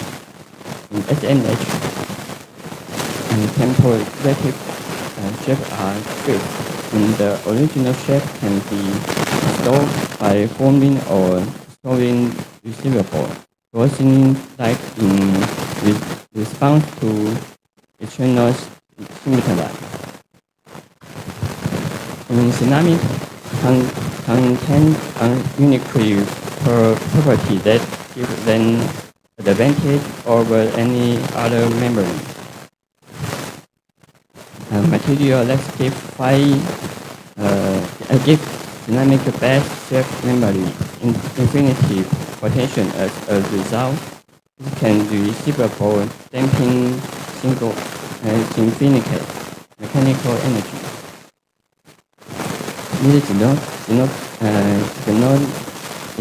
like titanium. Dynamic and the party that is alive. Zirconia are two examples of ceramic materials that exhibit memory capability. 4D printing with ceramic steel are realized new field, and it will revolutionize materials science and energy. In the session, we just only introduce the two most commonized use methods and the ceramic based on 4D printing technology. In material extrusion control interline, parameter can achieve the property of 4D printing structure. There are some examples of literature to control printing speed or control low temperature of the print nozzle or using different degree of material. In best polymerization case, also has some example of the literature, like using different light intention or different material like PCL, and the equal application on biomedicine. The material extrusion and the better polymerization process are the dominant technology used for ceramic 3D printing. Material extrusion in ceramic 3D printing for its effectiveness is creation high quality product with the excellent physical and mechanical properties. In wet photo polymerization in Islamic printing, its higher value for its ability to achieve high resolution, rapid printing speed, improved isotrope, and it have a good service quality. Okay, because of the time control and the lunch is almost ready, so we have to speed up. Okay, so if you can, so we have to finish here. Okay. So because of the time control, if you have question during the lunch, you can ask. Okay. Because today we got very long delay, and I believe lunch is there, but we still got 2 more presenters. Okay, so next one, please speak up. Okay. Okay, so, okay, no question today. Okay. Okay, it's because of the time control. Okay, the next one, the presenter will be Jyoti Washita. Okay, if I pronounce right, I don't know. From ITB, Indonesia. And his topic is numerical prediction for relative modules of straw-based geoloid lattice structure. Is he here? Yeah. Okay. Please speak up. Okay. Everyone was waiting for you for lunch.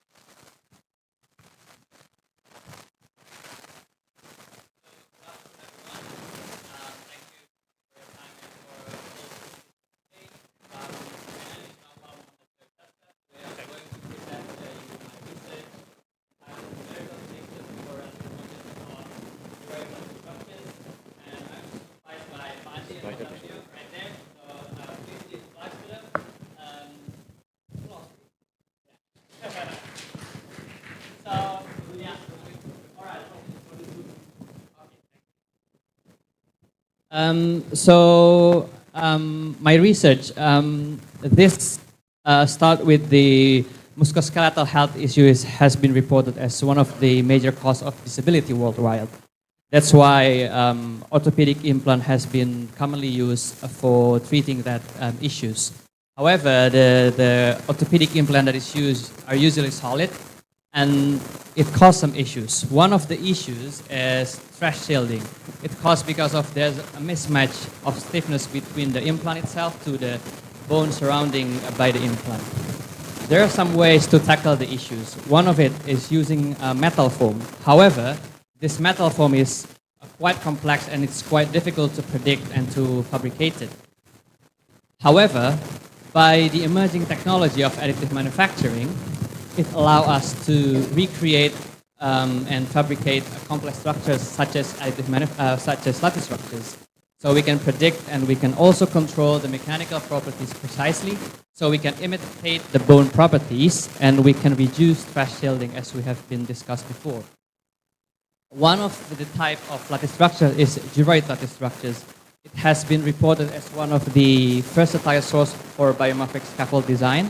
However, there is still some minor research and some research that hasn't been conducted, which is the influence of a unit cell number and the prediction on a wider range of relative density.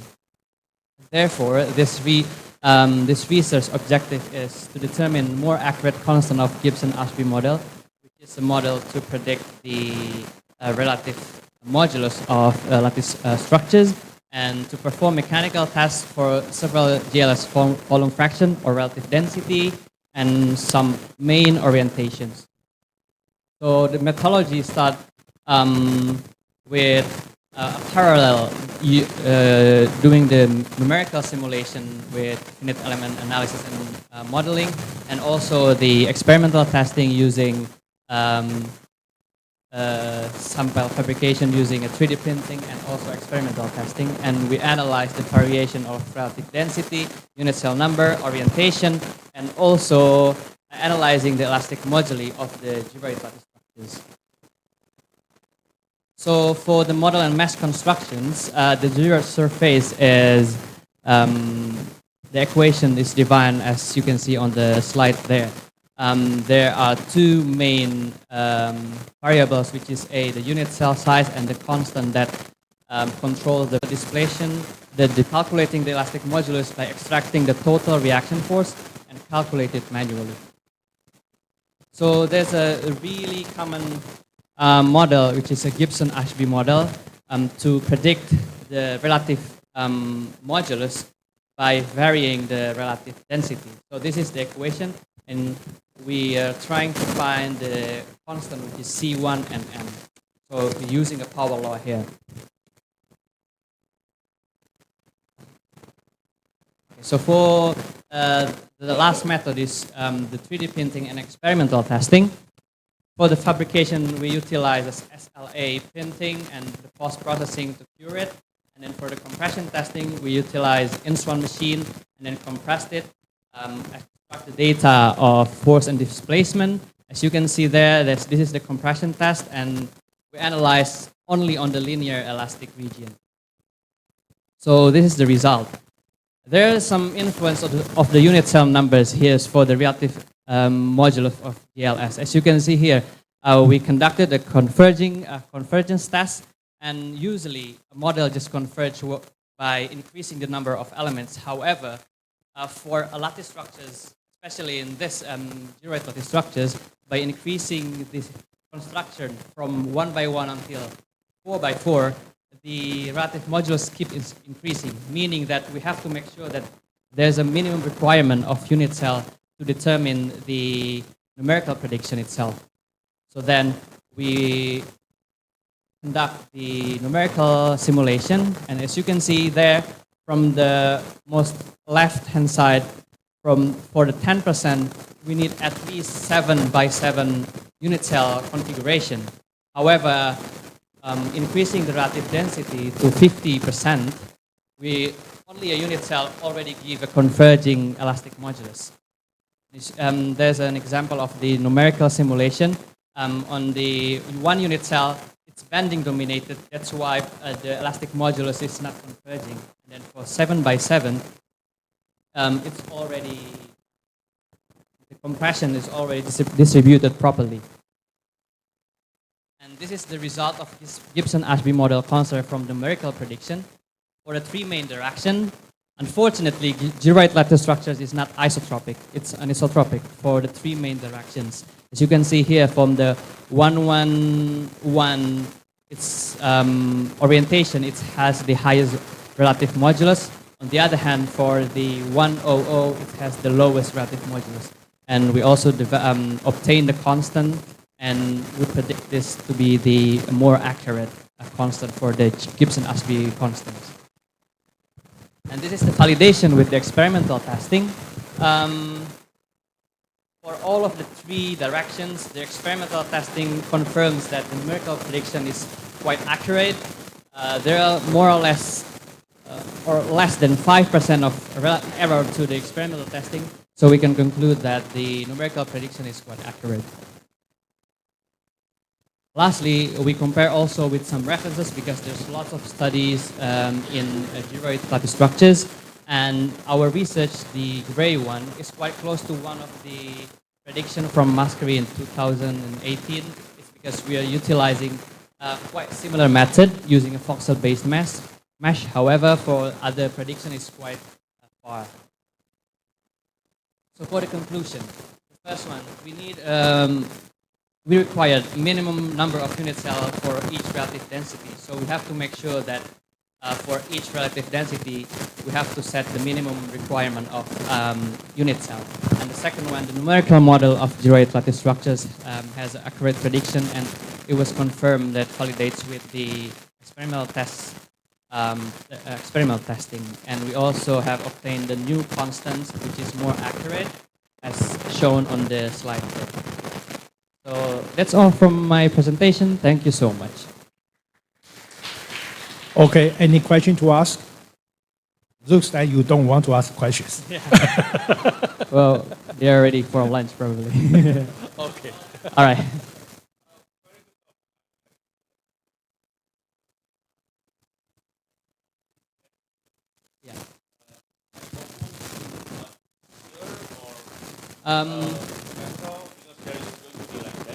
Yeah. So. Yeah. Exactly. Yeah. So actually, in lattice structures, usually they are classified into two: bending dominated, and the other one is stretch dominated, if I'm not mistaken. Actually, for this one, it's more like stretch dominated. Probably my word is not quite it's not clear, but what I want to mention here that on the one unit cell, you can see that it's more bending, but not distributed properly. As you can see there on the one unit cell, it's only bending on one side, but not distributed to all of the directions itself. So on the 7x7, actually it's also bending for the struts, but it's more homogeneous for all of the structures.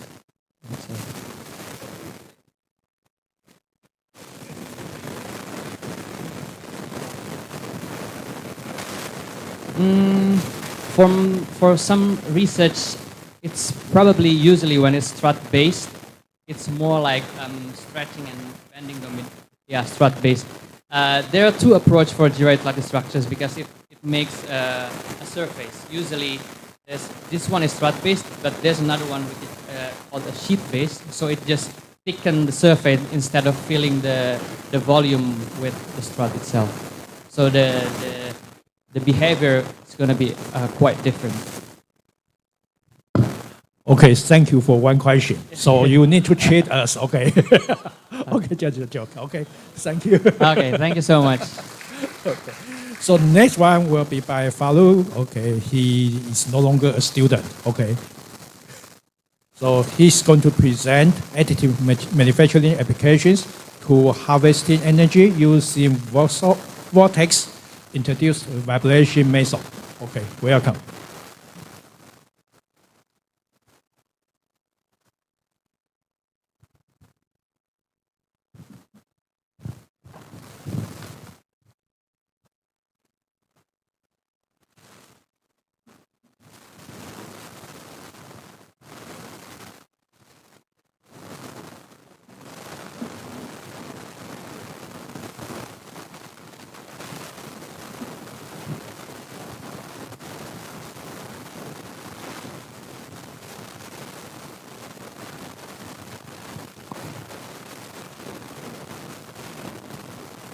Okay, good afternoon, everyone.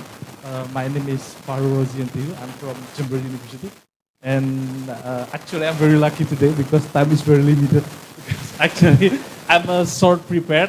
My intention here, actually, I was going to do a small reunion. Last year, I was graduated from Taipei Tech. Okay, so this is my title is Additive Manufacture Application to Harvest Energy Using Vortex Induced Vibration. This is preliminary research. Okay, the small introduction is like the FDM actually was a patent expired around 1989. So at 20 years after they expired, around 2009, the FDM became booming. And actually also there's a rep project in 2004 that make it more developed about the FDM. What is fused deposition modeling? Actually, there's a filament here, and then filament flow through the extruder, and then the extruder will melt the filament, and then it's layer by layer, it make a model, something like that. So we have a lot of FDM application like prototypes. So if you make a small prototypes, it's easier just to make a prototype using FDM without making the real one. And then there's a prosthetics. Also there's a gift or a toy you can give to everyone. And then industrial application. Okay. Now my application it's like starting to energy harvesting vortex induced vibration.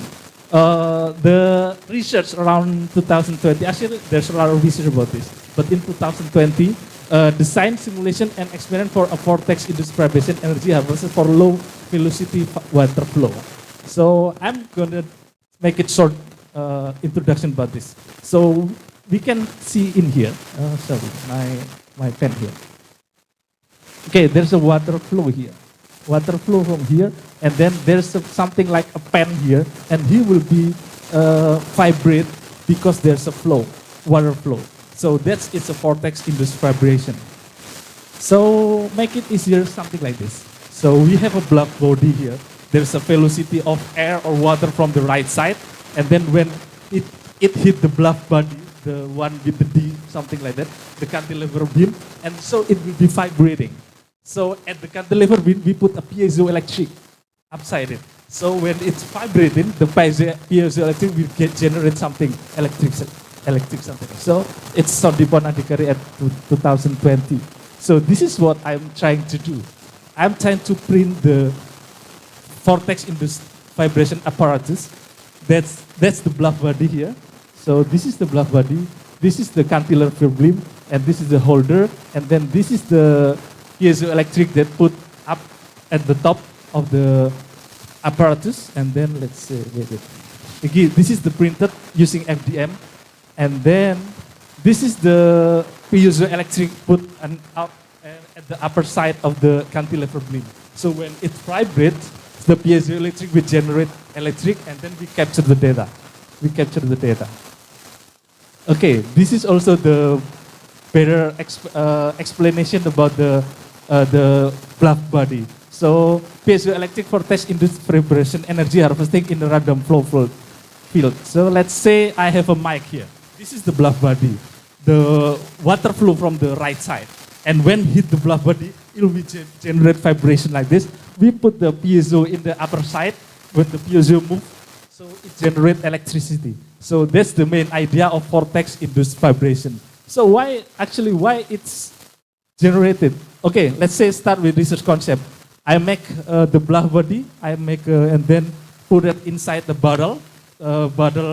glass tube, and then there's a pump, and there's a reservoir tank, and then I put the apparatus in here, and then this is the glass tube, this is the pump, this is the schema, all the schematic. So I try to pump the water from the river flow to the reservoir tank because I need to have a constant flow of LCD. So it's put the water in the reservoir tank through the converter model. It will vibrate the apparatus, VIV apparatus, and then I try capture the data using oscilloscope, and then get data in the PC, and then through the water again to the river. So something like that. So why it can flow? So this is a simple explanation from the Wikipedia. What is vortex shedding? In fluid dynamics, vortex shedding is an oscillating flow. So when the water flow, it's like giving a small push in the cantilever beam. That's why it's vibrating. Okay, after that, so we have the data here. This is by time the piezoelectric generated, and then it up and down because it's generated by piezoelectric when the vibration done. So about little research, I tried to make how if I variated the cantilever beam length. So let's say I have a 3 centimeter, 4 centimeter, 5 centimeter. What is the difference between the voltage that I get? So the shortest, actually it got the highest voltage than the lowest one. At first I was a little bit confused. Why?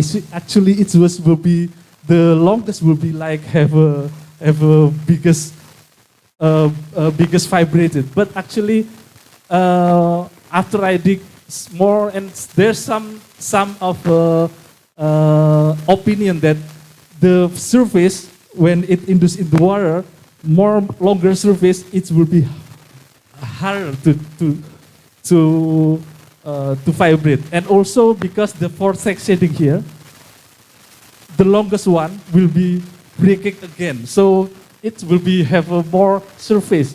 When it pushes down, and then you will get another push down. So the longest will be not very good.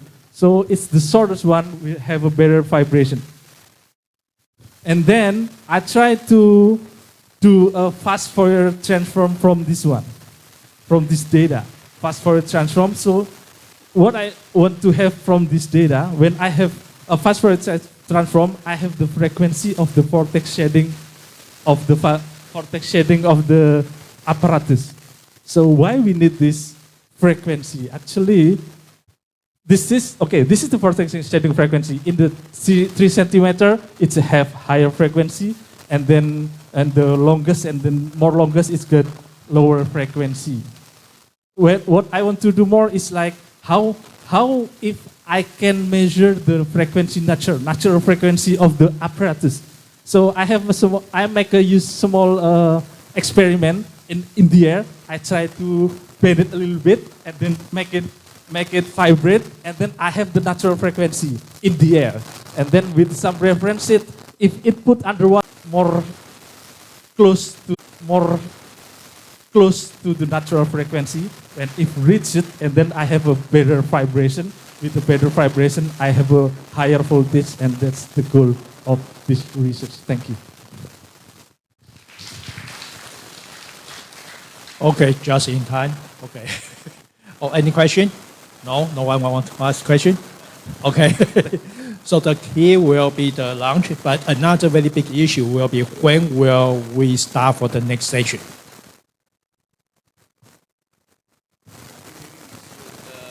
Well, initially the schedule is 1:30, but now it's 12:52.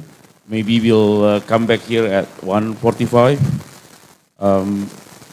So we'll try to catch up with the time. But before that, Prof. Wang, you need to present the certificate of appreciation. So for this session, we have one keynote speaker, one invited speaker. So we are going to give a little bit souvenir. Okay, it's a kind of not really souvenir, but it's a kind of memory. Okay, so we have invited Masahiro and also Lucky. Okay, please come to the stand. Okay. Okay, only certificate. Okay.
So thank you for attending this session. So we'll start next session, 1:45. Okay.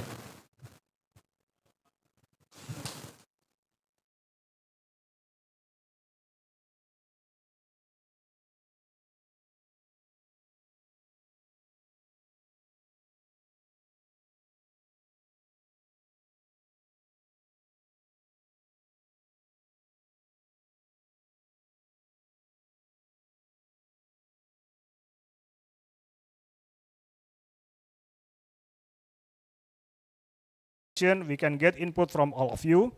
We will share two things about DX implementation. First, about the foundation of Industry 4.0 transformation, and the second about the Lean 4.0 implementation in manufacturing.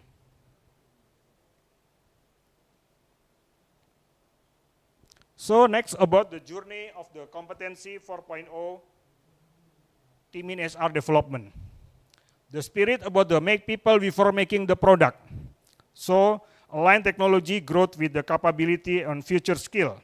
We equip digital skill to strengthen innovation and ensure the impact of the business growth. We have prepared milestone, facility, as well as the program, not just for ourselves, but for supply chain and external. I will explain the detail in the incoming slide.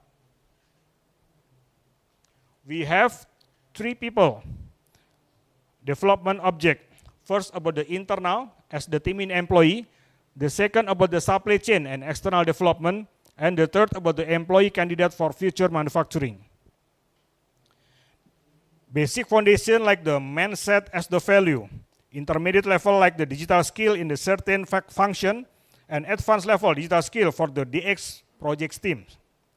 we also have the trainer development for digital skill 4.0. One of the program was sending 4 people to trainer of training from program to China and collaboration with the Kemenko Marves. We also have the partnership development in the triple helix collaboration among the academician, Toyota Group, and also government. As for trainer candidate return from China, they have to do OGD by handling some DX-related projects such as the smart mobile application from the Andong system in the maintenance system, Avalanche system for the real-time safety stock production, and Cobot AI for visual inspection, and IoT-related automation to eliminate job difficulties. All of these projects are handled by in-house members. Now, our development in the supplier and external. Toyota Indonesia uses the successive development method, where OEM develop tier 1 and tier 1 develop the next tier. We have 4 steps of the development. Level 1, for basic foundation like the safety, quality, and IT security. Level 2 for stable production like the software management. And level 3 about the abnormality management. And level 4, it is self-reliance like the manufacturing automation, digital technology, as currently we have the 27 supplier in this level. And for the external and society development, we have the TPS, Toyota Production System, mentorship for the supplier, teacher, and also vocational high school. We also provide digital showcase in the PD 4.0 in Jakarta and open an exhibit center for the public. There are also internship program and some CSR activity. The next development for the employee candidate, Toyota Indonesia has full boarding school academy for high school fresh graduates, which is called the ACTI, Academy Community of Toyota Indonesia. ACTI is the vocational-based academy education program which is meant to prepare team in future members who have manufacturing skill equipped with the strong character. This academy was established in 2015 with the capacity 64 students per year. There are 2 programs, Diploma 1 for the maintenance and automation and Diploma 2 for automotive manufacturing. So far, we have graduated more than 200 students and 100% were absorbed by Toyota Group companies. We have our own education facility like the IoT, advanced manufacturing, CNC, robotic, etc. Our students also got brilliant achievement in digital transformation competitor in national and also the international. Well, talking about the second foundation, the IT infrastructure support, a reliable IT infrastructure plays a crucial role as the foundation of Industry 4.0, starting from the network provisioning, data collection from factory, and also data utilization for analytics. We have connectivity access for factory area with the 5G technology supported by Telkomsel. Okay, now we move to actual implementation of Lean 4.0 in manufacturing. Let's talk about Lean 4.0 in the simple terms. This collaboration between Toyota Production System with the simplify and enhance about the process to increasing efficiency and digital transformation to increase and accelerate. So what the mean by Lean 4.0? Optimizing the production process by the leveraging the advanced technology to full automate and integrated the operation. This is our actual progress, and we have the pace through about the several states to achieve the where are right now. In simple, what we are trying to say is we have 5 use cases: quality, supply chain, maintenance, and so forth. And all of them are now having just-in-time and JIDOKA with the digital transformation in them.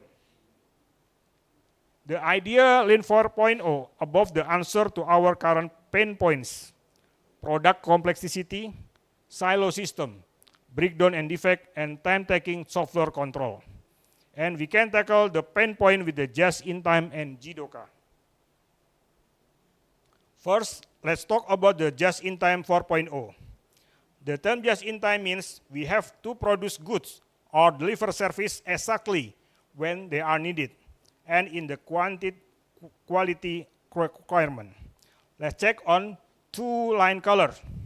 Green one for product flow, and the red one is the claim of the feedback from customer to manufacturer. With just-in-time 4.0, we would like to make sure there is no delay. We have implemented DX in each step. Start from the component manufacturing in the supplier. We give order to supplier with the A-Kanban and IPPCS. For the incoming, we have the RFID check, material for each truck, production triggered by the NES, and stock control by Evelyn, and so forth. Some way with customer feedback communication channel, we make it the short as possible with the T first, quadrant and eternity product traceability to perform quick response toward our customer. All data from the downstream to upstream is managed in the Toyota Manufacturing Connectivity Platform. And talking about the Jidoka, practice that aim to build quality in the production process by empowering workers and integrating automation for quick detection and response to detect. The thinking way of Jidoka, automation with the human intervention, stop and fix, built-in quality, visual management, and wakayoke or error providing. All of them controlled in the 4M, man, machine, material, and method. We have injected DX improvement to each factor such as the man, utilization about the AR and VR training, machine, symptom management, TPM management and repair assistance, material about the RFID receiving, and method about the AI ergonomic observation. All of these 4 factors are visuals in the digital KPI dashboard. I'm going to play some video so we can get the clear picture about our improvement. Supplier Smart Factory. Example of digital transformation in Toyota supplier in order request, receiving component, casting process, machining process, assembling process, pooling process, until delivery process to Toyota Indonesia. Supplier part incoming manifest reading. We introduced RFID technology for our solution. All parts in this truck will be checked by RFID tower. The tower moved closer to the truck and RFID antenna read all parts just in minutes. By this solution, we can eliminate human error check, and auto rotation of antenna help us to enhance the accuracy of the manifest counting. Digital production instruction. Here, we develop digital instruction for production. This is set based on customer's order. These monitors show variant number which will be produced next, then instruct for print out the label for engine immediately. This is the solution to avoid mistaken model.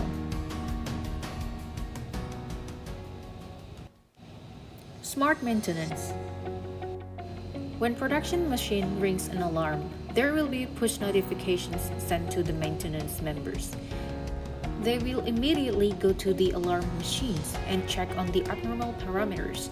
They can easily scan the repair manuals and do the repair on the machine right away. The stopped machines will automatically report the amount of lost minutes or line stop to be reflected on the production daily report. Traceability and quality assurance. Our products are manufactured with complete digital identity in QR codes which is engraved in the products. We also record each product's quality data, as well as the machine parameters, such as nut runners. For final engine specification check, we use AI camera robot to detect if there is missed part assembled to the engine. This robot was developed by Toyota Indonesia in-house members, not only able to capture the data, also able to provide the judgment for the products. Stock monitoring. This is a solution for real-time visualization.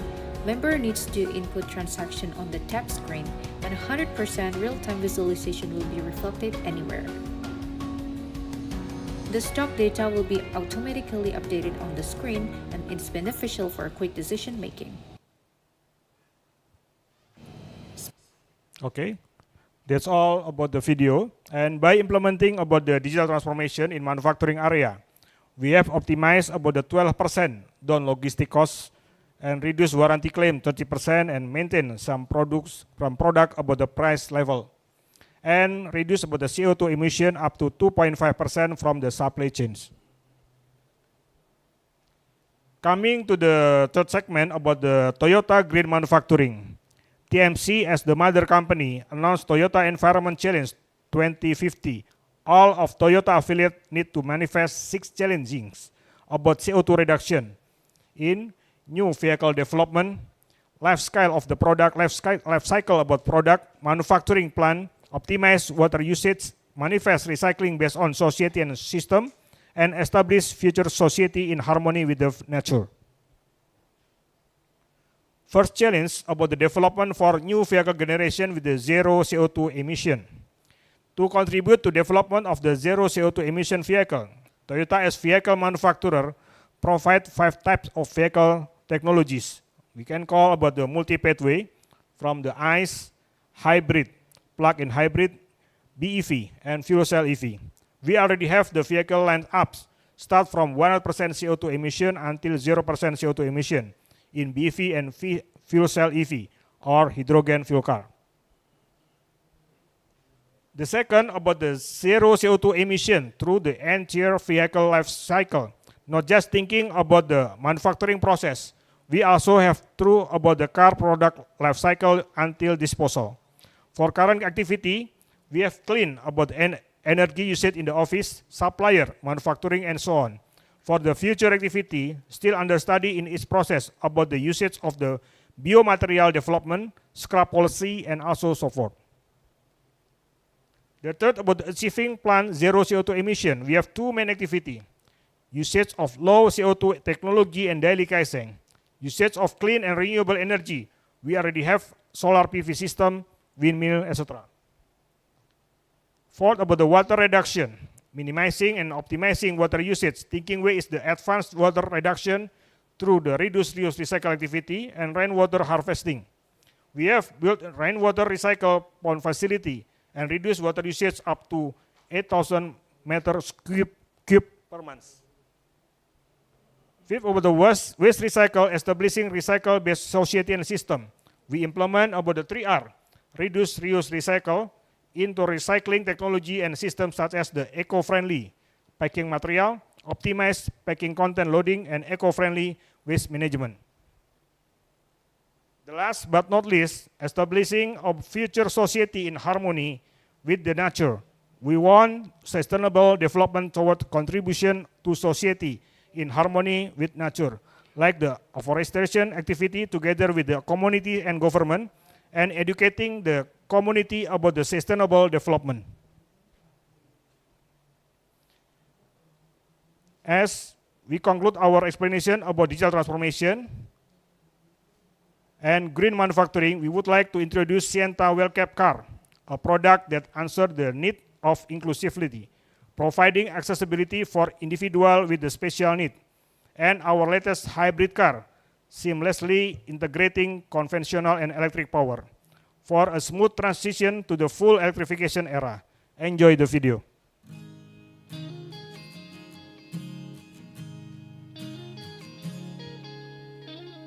Yesterday, I remember how you taught me. You keep me safe, the one who always said you're brave. You show me how to live with joy I find. I will always be your admirer. Promises that remain forever. Every step we've made I remember. All those memories together.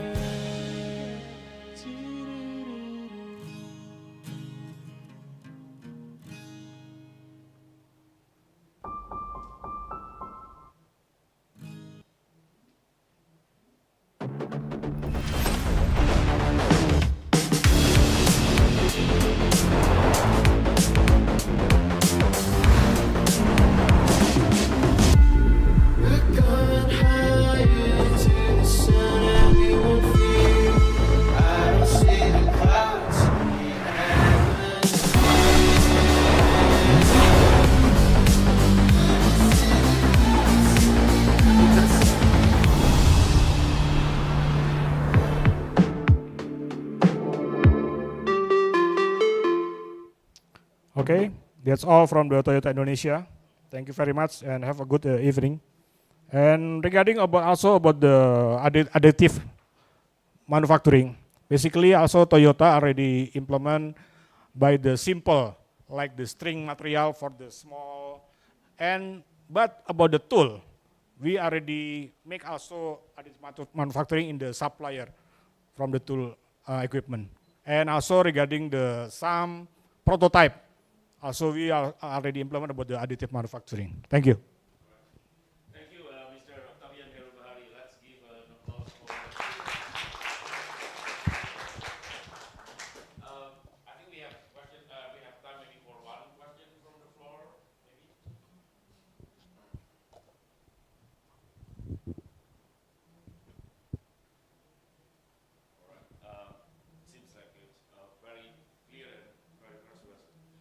Thank you. Okay, thank you, Mr. Octavian Nerubari, for the talk, the sharing about Toyota motor manufacturing, and also about the support for the conference, ISTA-AM. Thank you. Thank you, Virat.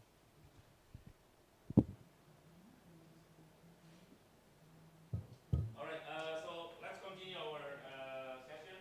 So the next talk will be Mr. Xi Hao Huang from Taipei Tech, Taiwan. All right, so I think a reminder, I think the next 3 talks will be student paper. So I think for judges, please remember if you are decide for judging the student paper. Okay, Mr. Xi Hao Huang from Taipei Tech, Taiwan. The title is Development of Large Area LCD Projection Type 3-dimensional continuous printing system based on the bottom-up method. Without further ado, the floor is yours.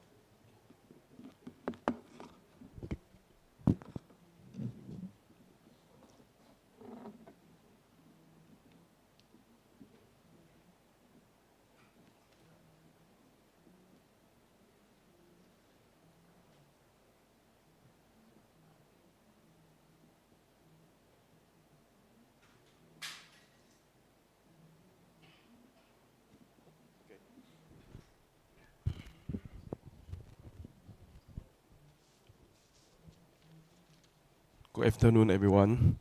My name is Shi Hao Huang. I'm from Taipei Tech, and my advisor is Professor Zhou Pei Jiang. Today, I will explain my research about the development of large area LCD projection type 3D dynamic dimensional continuous printing system based on the bottom-up method. And this is my concept. First, my research background, and second is technical review, and the method result, and the last one is the conclusion. Yep. Okay. So this one is research background. Then notice the traditional process is of manufacturing process need a lot of improve. As we know, unicorn product will a lot of demand is one of the point on developing manufacturing process. So the additive manufacturing is the one of the solution. Also improve the prototyping process to mass production type. As you can see, the graphic, the estimate that global dental product will grow fuse until 2027. And this slide, we will discuss about the digital dental technology in the dental market. How big the market demand of the tooth retainer. because it's overview the treatment for the patient to do the treatment about 12 to 36 of dental models. So if there is a lot of people doing this one, it will become the huge amount of the demand.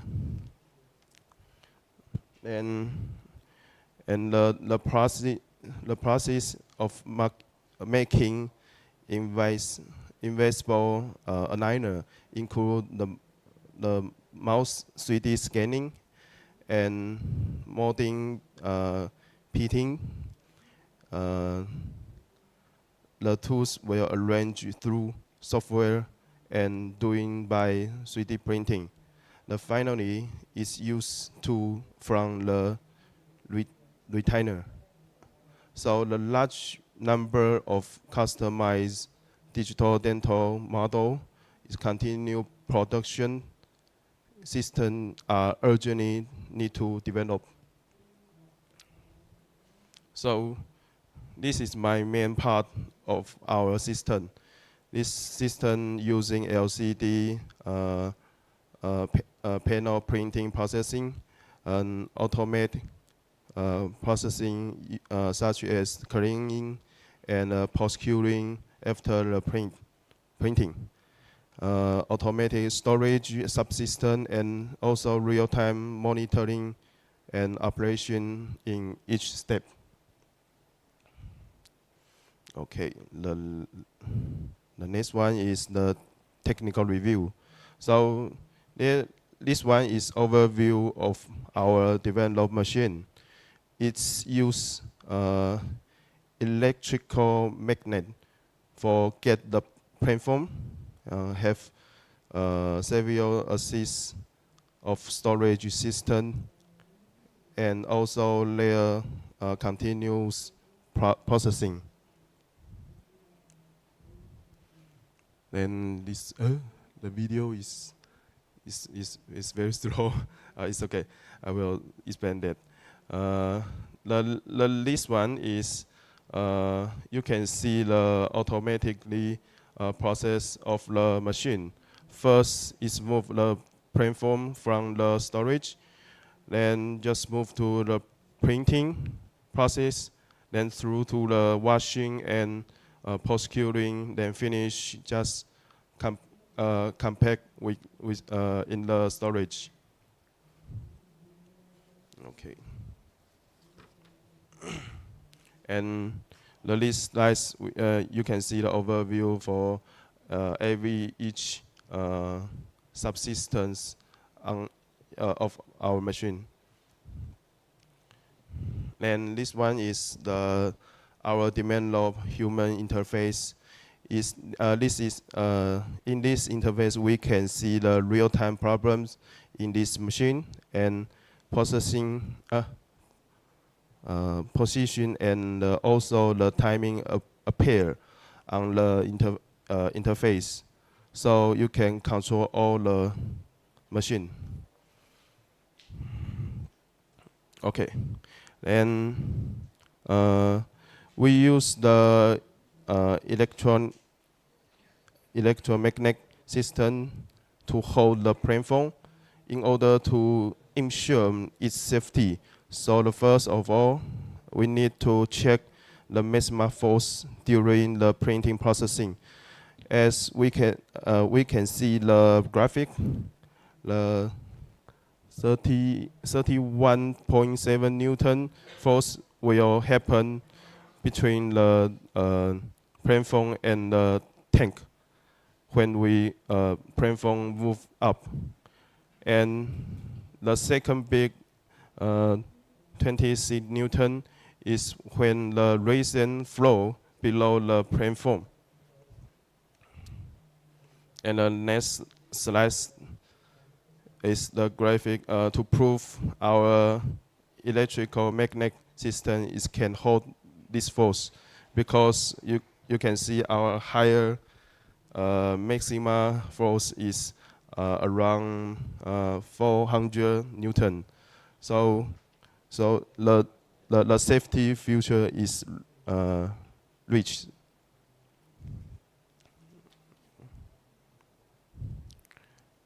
And this slide is just look at the picture. The result after the cleaning and post-curing just take 5 minutes to washing and washing system.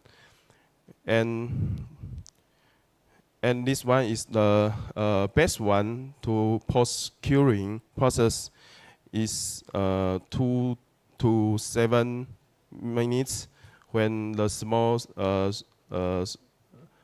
shrinkage and the strong in the mechanical preparing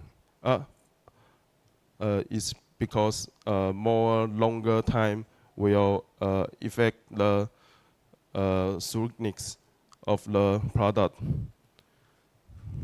And this slide is just improvement our LCD system because it's to make sure our system the same energy output in every pixel of the LCD. So we put the optical filter and the layer between the backlight and the LCD panel. So we improve the output light there. So how we can know it's proof that the light is become lighter? Is experiment and conclusion shows less the light uniformity before installation is 31%, but after it's just going up to 80%. So as you can see, the luminous uniformity layer and just about the 80%. Then also, in order to know the construct of the print, the layer of the target resin, and we apply the small amount of the resin to take the to the tank, and use the thickness gauge to measure after light curing. And this proves that if the layer is currently is curing at maybe 100 micrometer, then the best curing time is about 7 seconds. Yep. As we can see the next slide, this one is the error analysis between the printing object and the model, 3D model, just using GDLN inspect software. We can see the error is around 150 micrometer. Yeah, then another analysis is the compression process time in shield layer. The machine can more effective than other manual machine. The difference is around 1 hour and no need to manual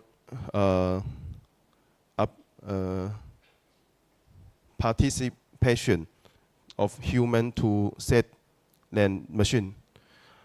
According to the table, in the comparison of measure participation, is continuous print system only need maybe 5 minutes and 5 minutes 30 seconds. Okay.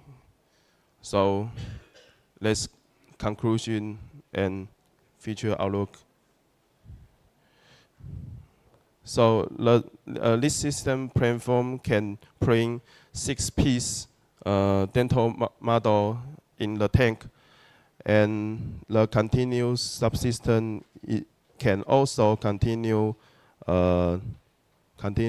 systems combining with printing, washing, and processing and storage in the system. And we just with the position and controllability of some parameters also effective and reduce the human manpower. So that's all for our presentation. So thank you for your attention. Thank you. Thank you. Maybe question for Mr. Si Hao Huang from Taipei Tech.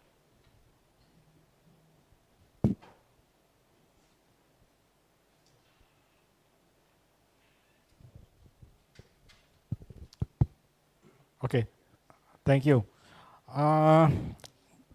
Basically, the additive manufacturing may be the same with the casting process, because the many parameter in the system.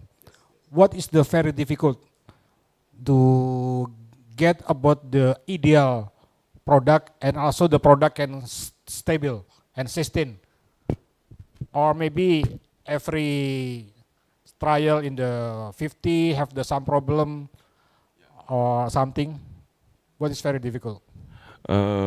Actually, for this machine, printing processing is more difficult for the all part, because we need to tune how to is something like the more faster to protection the dental model, and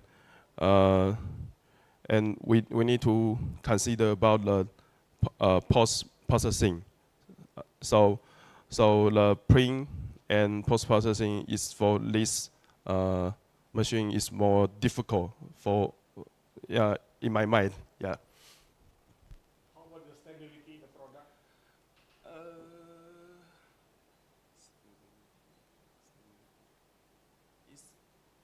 Is that the how can I say that? Okay, I will. Yeah. In the 100 trial, we got about the 2 or 3 reject or something. Yeah, it's just 1 hour just to manufacturing this one. So maybe I will discuss with you later. Yeah, sorry. All right. Let's thank again Mr. Si Hao Huang. Thank you. All right. Next, we still have 2 students. So next is Mr. Brody Miller from Oregon Tech, USA.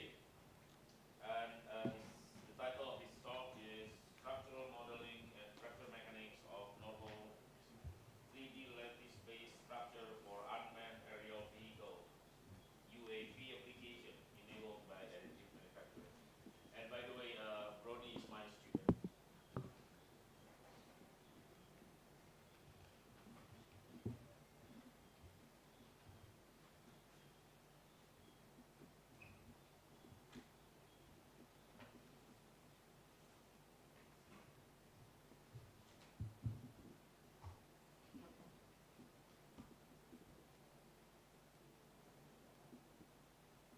So, my talk is on the fracture mechanics of 3D sandwich plate, 3D lattice structure sandwich plates, and then compare this to a solid plate under puncture testing. So, here's the structure presentation. I'll go over some of the background of this topic, then my experimental methods, the results of the testing, the analysis, and then the conclusion. So, in literature, the bulk compression of lattice structures has been very well tested and well modeled. In this case, this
So there's the failure. So all of the sample group A samples failed via 4 large fracture planes, with some other small fractures being apparent, whereas sample groups B and C both failed by just a small puncture failure of the center. And also, for the deformation of the material, sample group A was primarily due to flexing the plate as a whole, whereas sample groups B and C primarily deflected their failure of the puncture area specifically, and had very little flex of the bulk material. And now for the that dip at the 2.5 millimeter displacement, this is likely caused by a failure of the top surface around the impactor area. As you can see in this video, there is a sudden sort of circular crack around that region, which would result in a loss of load. After that, the load will continue to build as the bottom surface takes up more of the force. This was also apparent in research from et al. In 2016, where there is a, in this case, a 4 millimeter penetration. There is a very clear dip in all of the samples, and which I believe is a similar effect. Then there is the penetration energy. This is the total energy required for the impactor to go through the material. And in this case, group B and C had an approximately 23% increase in puncture energy. This is relatively minor, but does indicate that it now takes more energy for the part to fail in this use case.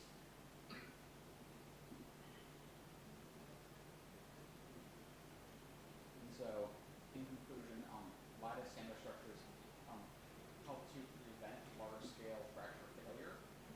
In this case, none of the lattice samples failed due to large fractures, whereas every single one of the solid samples did. And also that lattice structures on standard plates can increase the amount of energy required to puncture a surface, which is useful in many applications. Thank you. Any questions? Thank you. Let's give it a clap. I think we have time a little bit more. Question, please. We saw a clear difference between A versus B and C as the lattice compared to the just full density.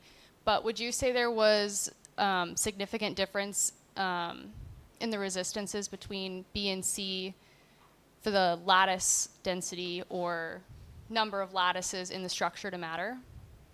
I would say that there was very minimal difference. If I go back on here, these are confidence intervals for the average of the sample groups, and as you can see, sample groups B and C are both well within each other's confidence interval, so there's likely no effect or limited effect.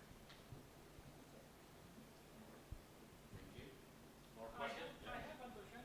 Oh, yeah. PCC lattice is usually brittle in nature. So materials which have BCC lattice, they are usually brittle in nature. So you will find some kind of that behavior here, or it should be different. These failures were relatively, the material itself was relatively brittle, and the lattice structure as a whole didn't seem to make it more brittle. I believe it's just due to the lattice structure having not being as similar, having similar shape, but not really similar properties to the BCC structure that you see at an common scale. Thank you. Thank you. I think we have probably one last question.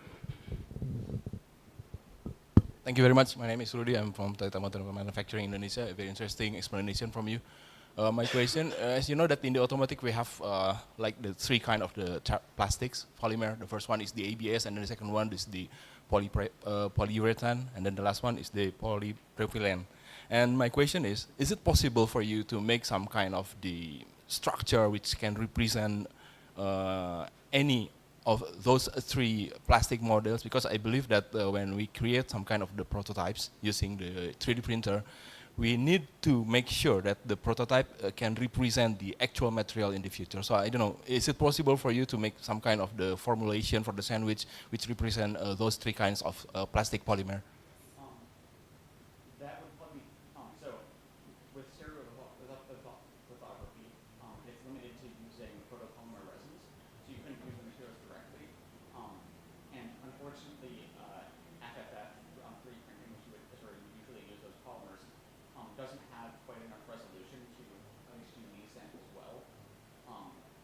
So you could model it to have that, but manufacturing it using the processes that would use those polymers would be difficult. All right, let's thank Ronnie again. All right, our last talk for the day is Mr. M.Y. Sulaiman from Institute of Technology Bandung, Indonesia. The title of the talk is Design and Manufacturing Methodology of Surgical Aids for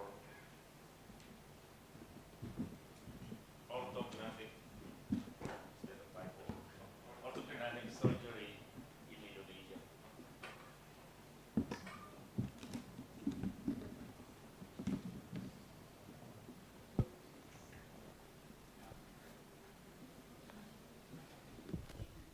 Check. Okay, so good afternoon, everyone. My name is Muhammad Yusril Sulaiman, and I am from Faculty of Mechanical and Aerospace Engineering, ITB. Now I will present my work during my undergrad titled Design and Manufacturing Methodology of Surgical Aids for Orthognatic Surgery in Indonesia. So, orthognatic surgery is a surgery to correct jaw deformities. So, ideal arrangement can be achieved. It's imperative because in many cases, it affects patient well-being and confidence. And to shorten the surgery time and improve the accuracy of the outcomes, there are two surgical aids that can be used, named wafer and template. However, since each patient has unique case, patient-specific features is required. Unfortunately, at that time, the surgery aids were unavailable in Indonesia, and overseas orders were too expensive for Indonesian hospital. But fortunately, we have FDM 3D printers and PLA filament, and we realized that it offers promising solutions for us to produce these patient-specific tools because it can produce it with a short time and a cheap cost, a relatively cheap cost. In this research, there are three objectives. First, to develop a prototype of patient-specific surgical aids. Second, to determine suitable printing parameters for the surgical aids. And the third, to develop its methodology. So, what are the surgical aids is used for? For the wafer, it's used to indicate the final jaw position and provide temporary stabilization. So as we can see here, first the surgeon will put the tool in between both jaws, and then some region of the jaw will be cutted, and they will move the position of the jaw.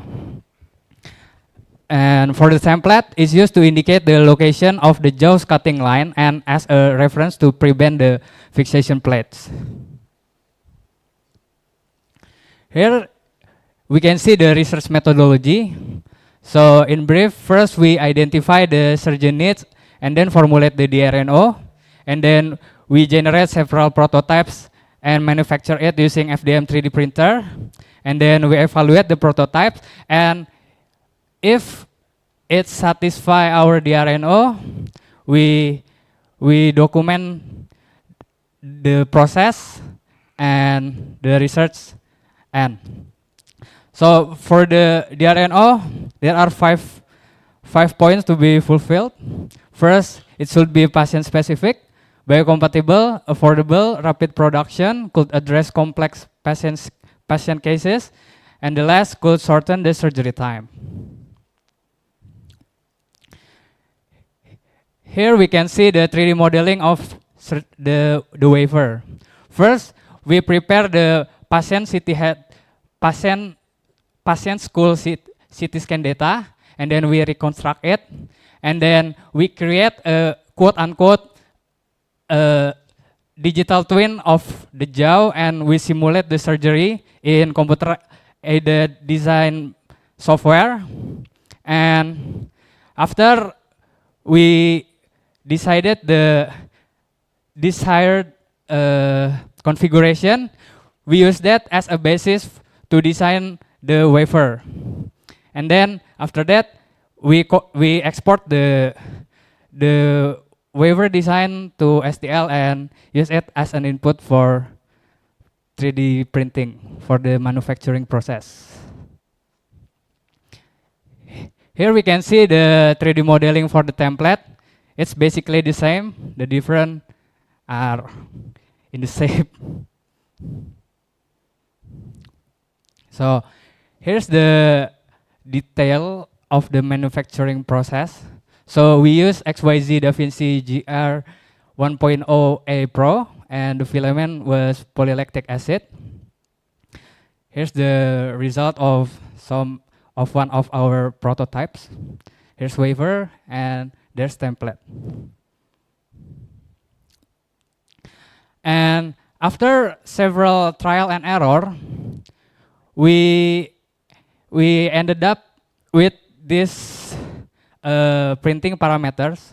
So for future production of this surgical aids using this 3D printer, we recommend to use infill density of 50% and infill type rectilinear, printing speed slow, and for the support, it's recommended for the template only, and the support type we recommend honeycomb with low density. Here is the evaluation of the surgical aids. For the wafer, we have tested it to several patients, actually more than 20, and based on the feedback of the surgeons, they said that it fit the teeth contour very well, and on average, the surgery time had shortened from 4 to 2.5 hours on average. And more precise surgical outcomes has been obtained. However, this measure is still quantitative. We're still trying to obtain a more quantitative metric. And while for the template, we tested it to a dummy skull, and as we can see, it fit the skull contours very well also. For the template, we further evaluate it. So our team from Hasan Sadikin General Hospital collect several inflammation scores and the surgery time of 40 orthodontic surgery patient, 11 with wafer and the rest without wafer. By using two-sided t-test with 95% significant level, it can be concluded that surgery time has significantly improved, as you can see here. And from the correlation heat map, it can be seen that the surgery time and inflammation scores have weak correlations. And this finding we will use as a basis for our next development of these tools. So after using it to more than 20 patients, we document the methodology, and in brief, there are 5 main processes. First, we prepare the patient CT scan and reconstruct it, and then we simulate the surgery process in computer-aided design, and we design the surgical aids, and then we manufacture it using 3D printer. In this research, we use slicer and blender as a CT scan data processing, while we use Autodesk Inventor and SolidWorks as the jaw realignment and surgical aids design. While for the manufacture, we use FDM 3D printer and PLA filament. So, in conclusion, the developed surgical aids have successfully shortened the surgery time from 4 to 2.5 hours on average, along with more precise surgical outcomes. It has been used by more than 20 orthodontic patients. So, thank you very much. But by the way, I want to acknowledge our partners, Hasan Sadikin General Hospital and UK Indonesia Consortium for Interdisciplinary Science for funding our research. Thank you very much.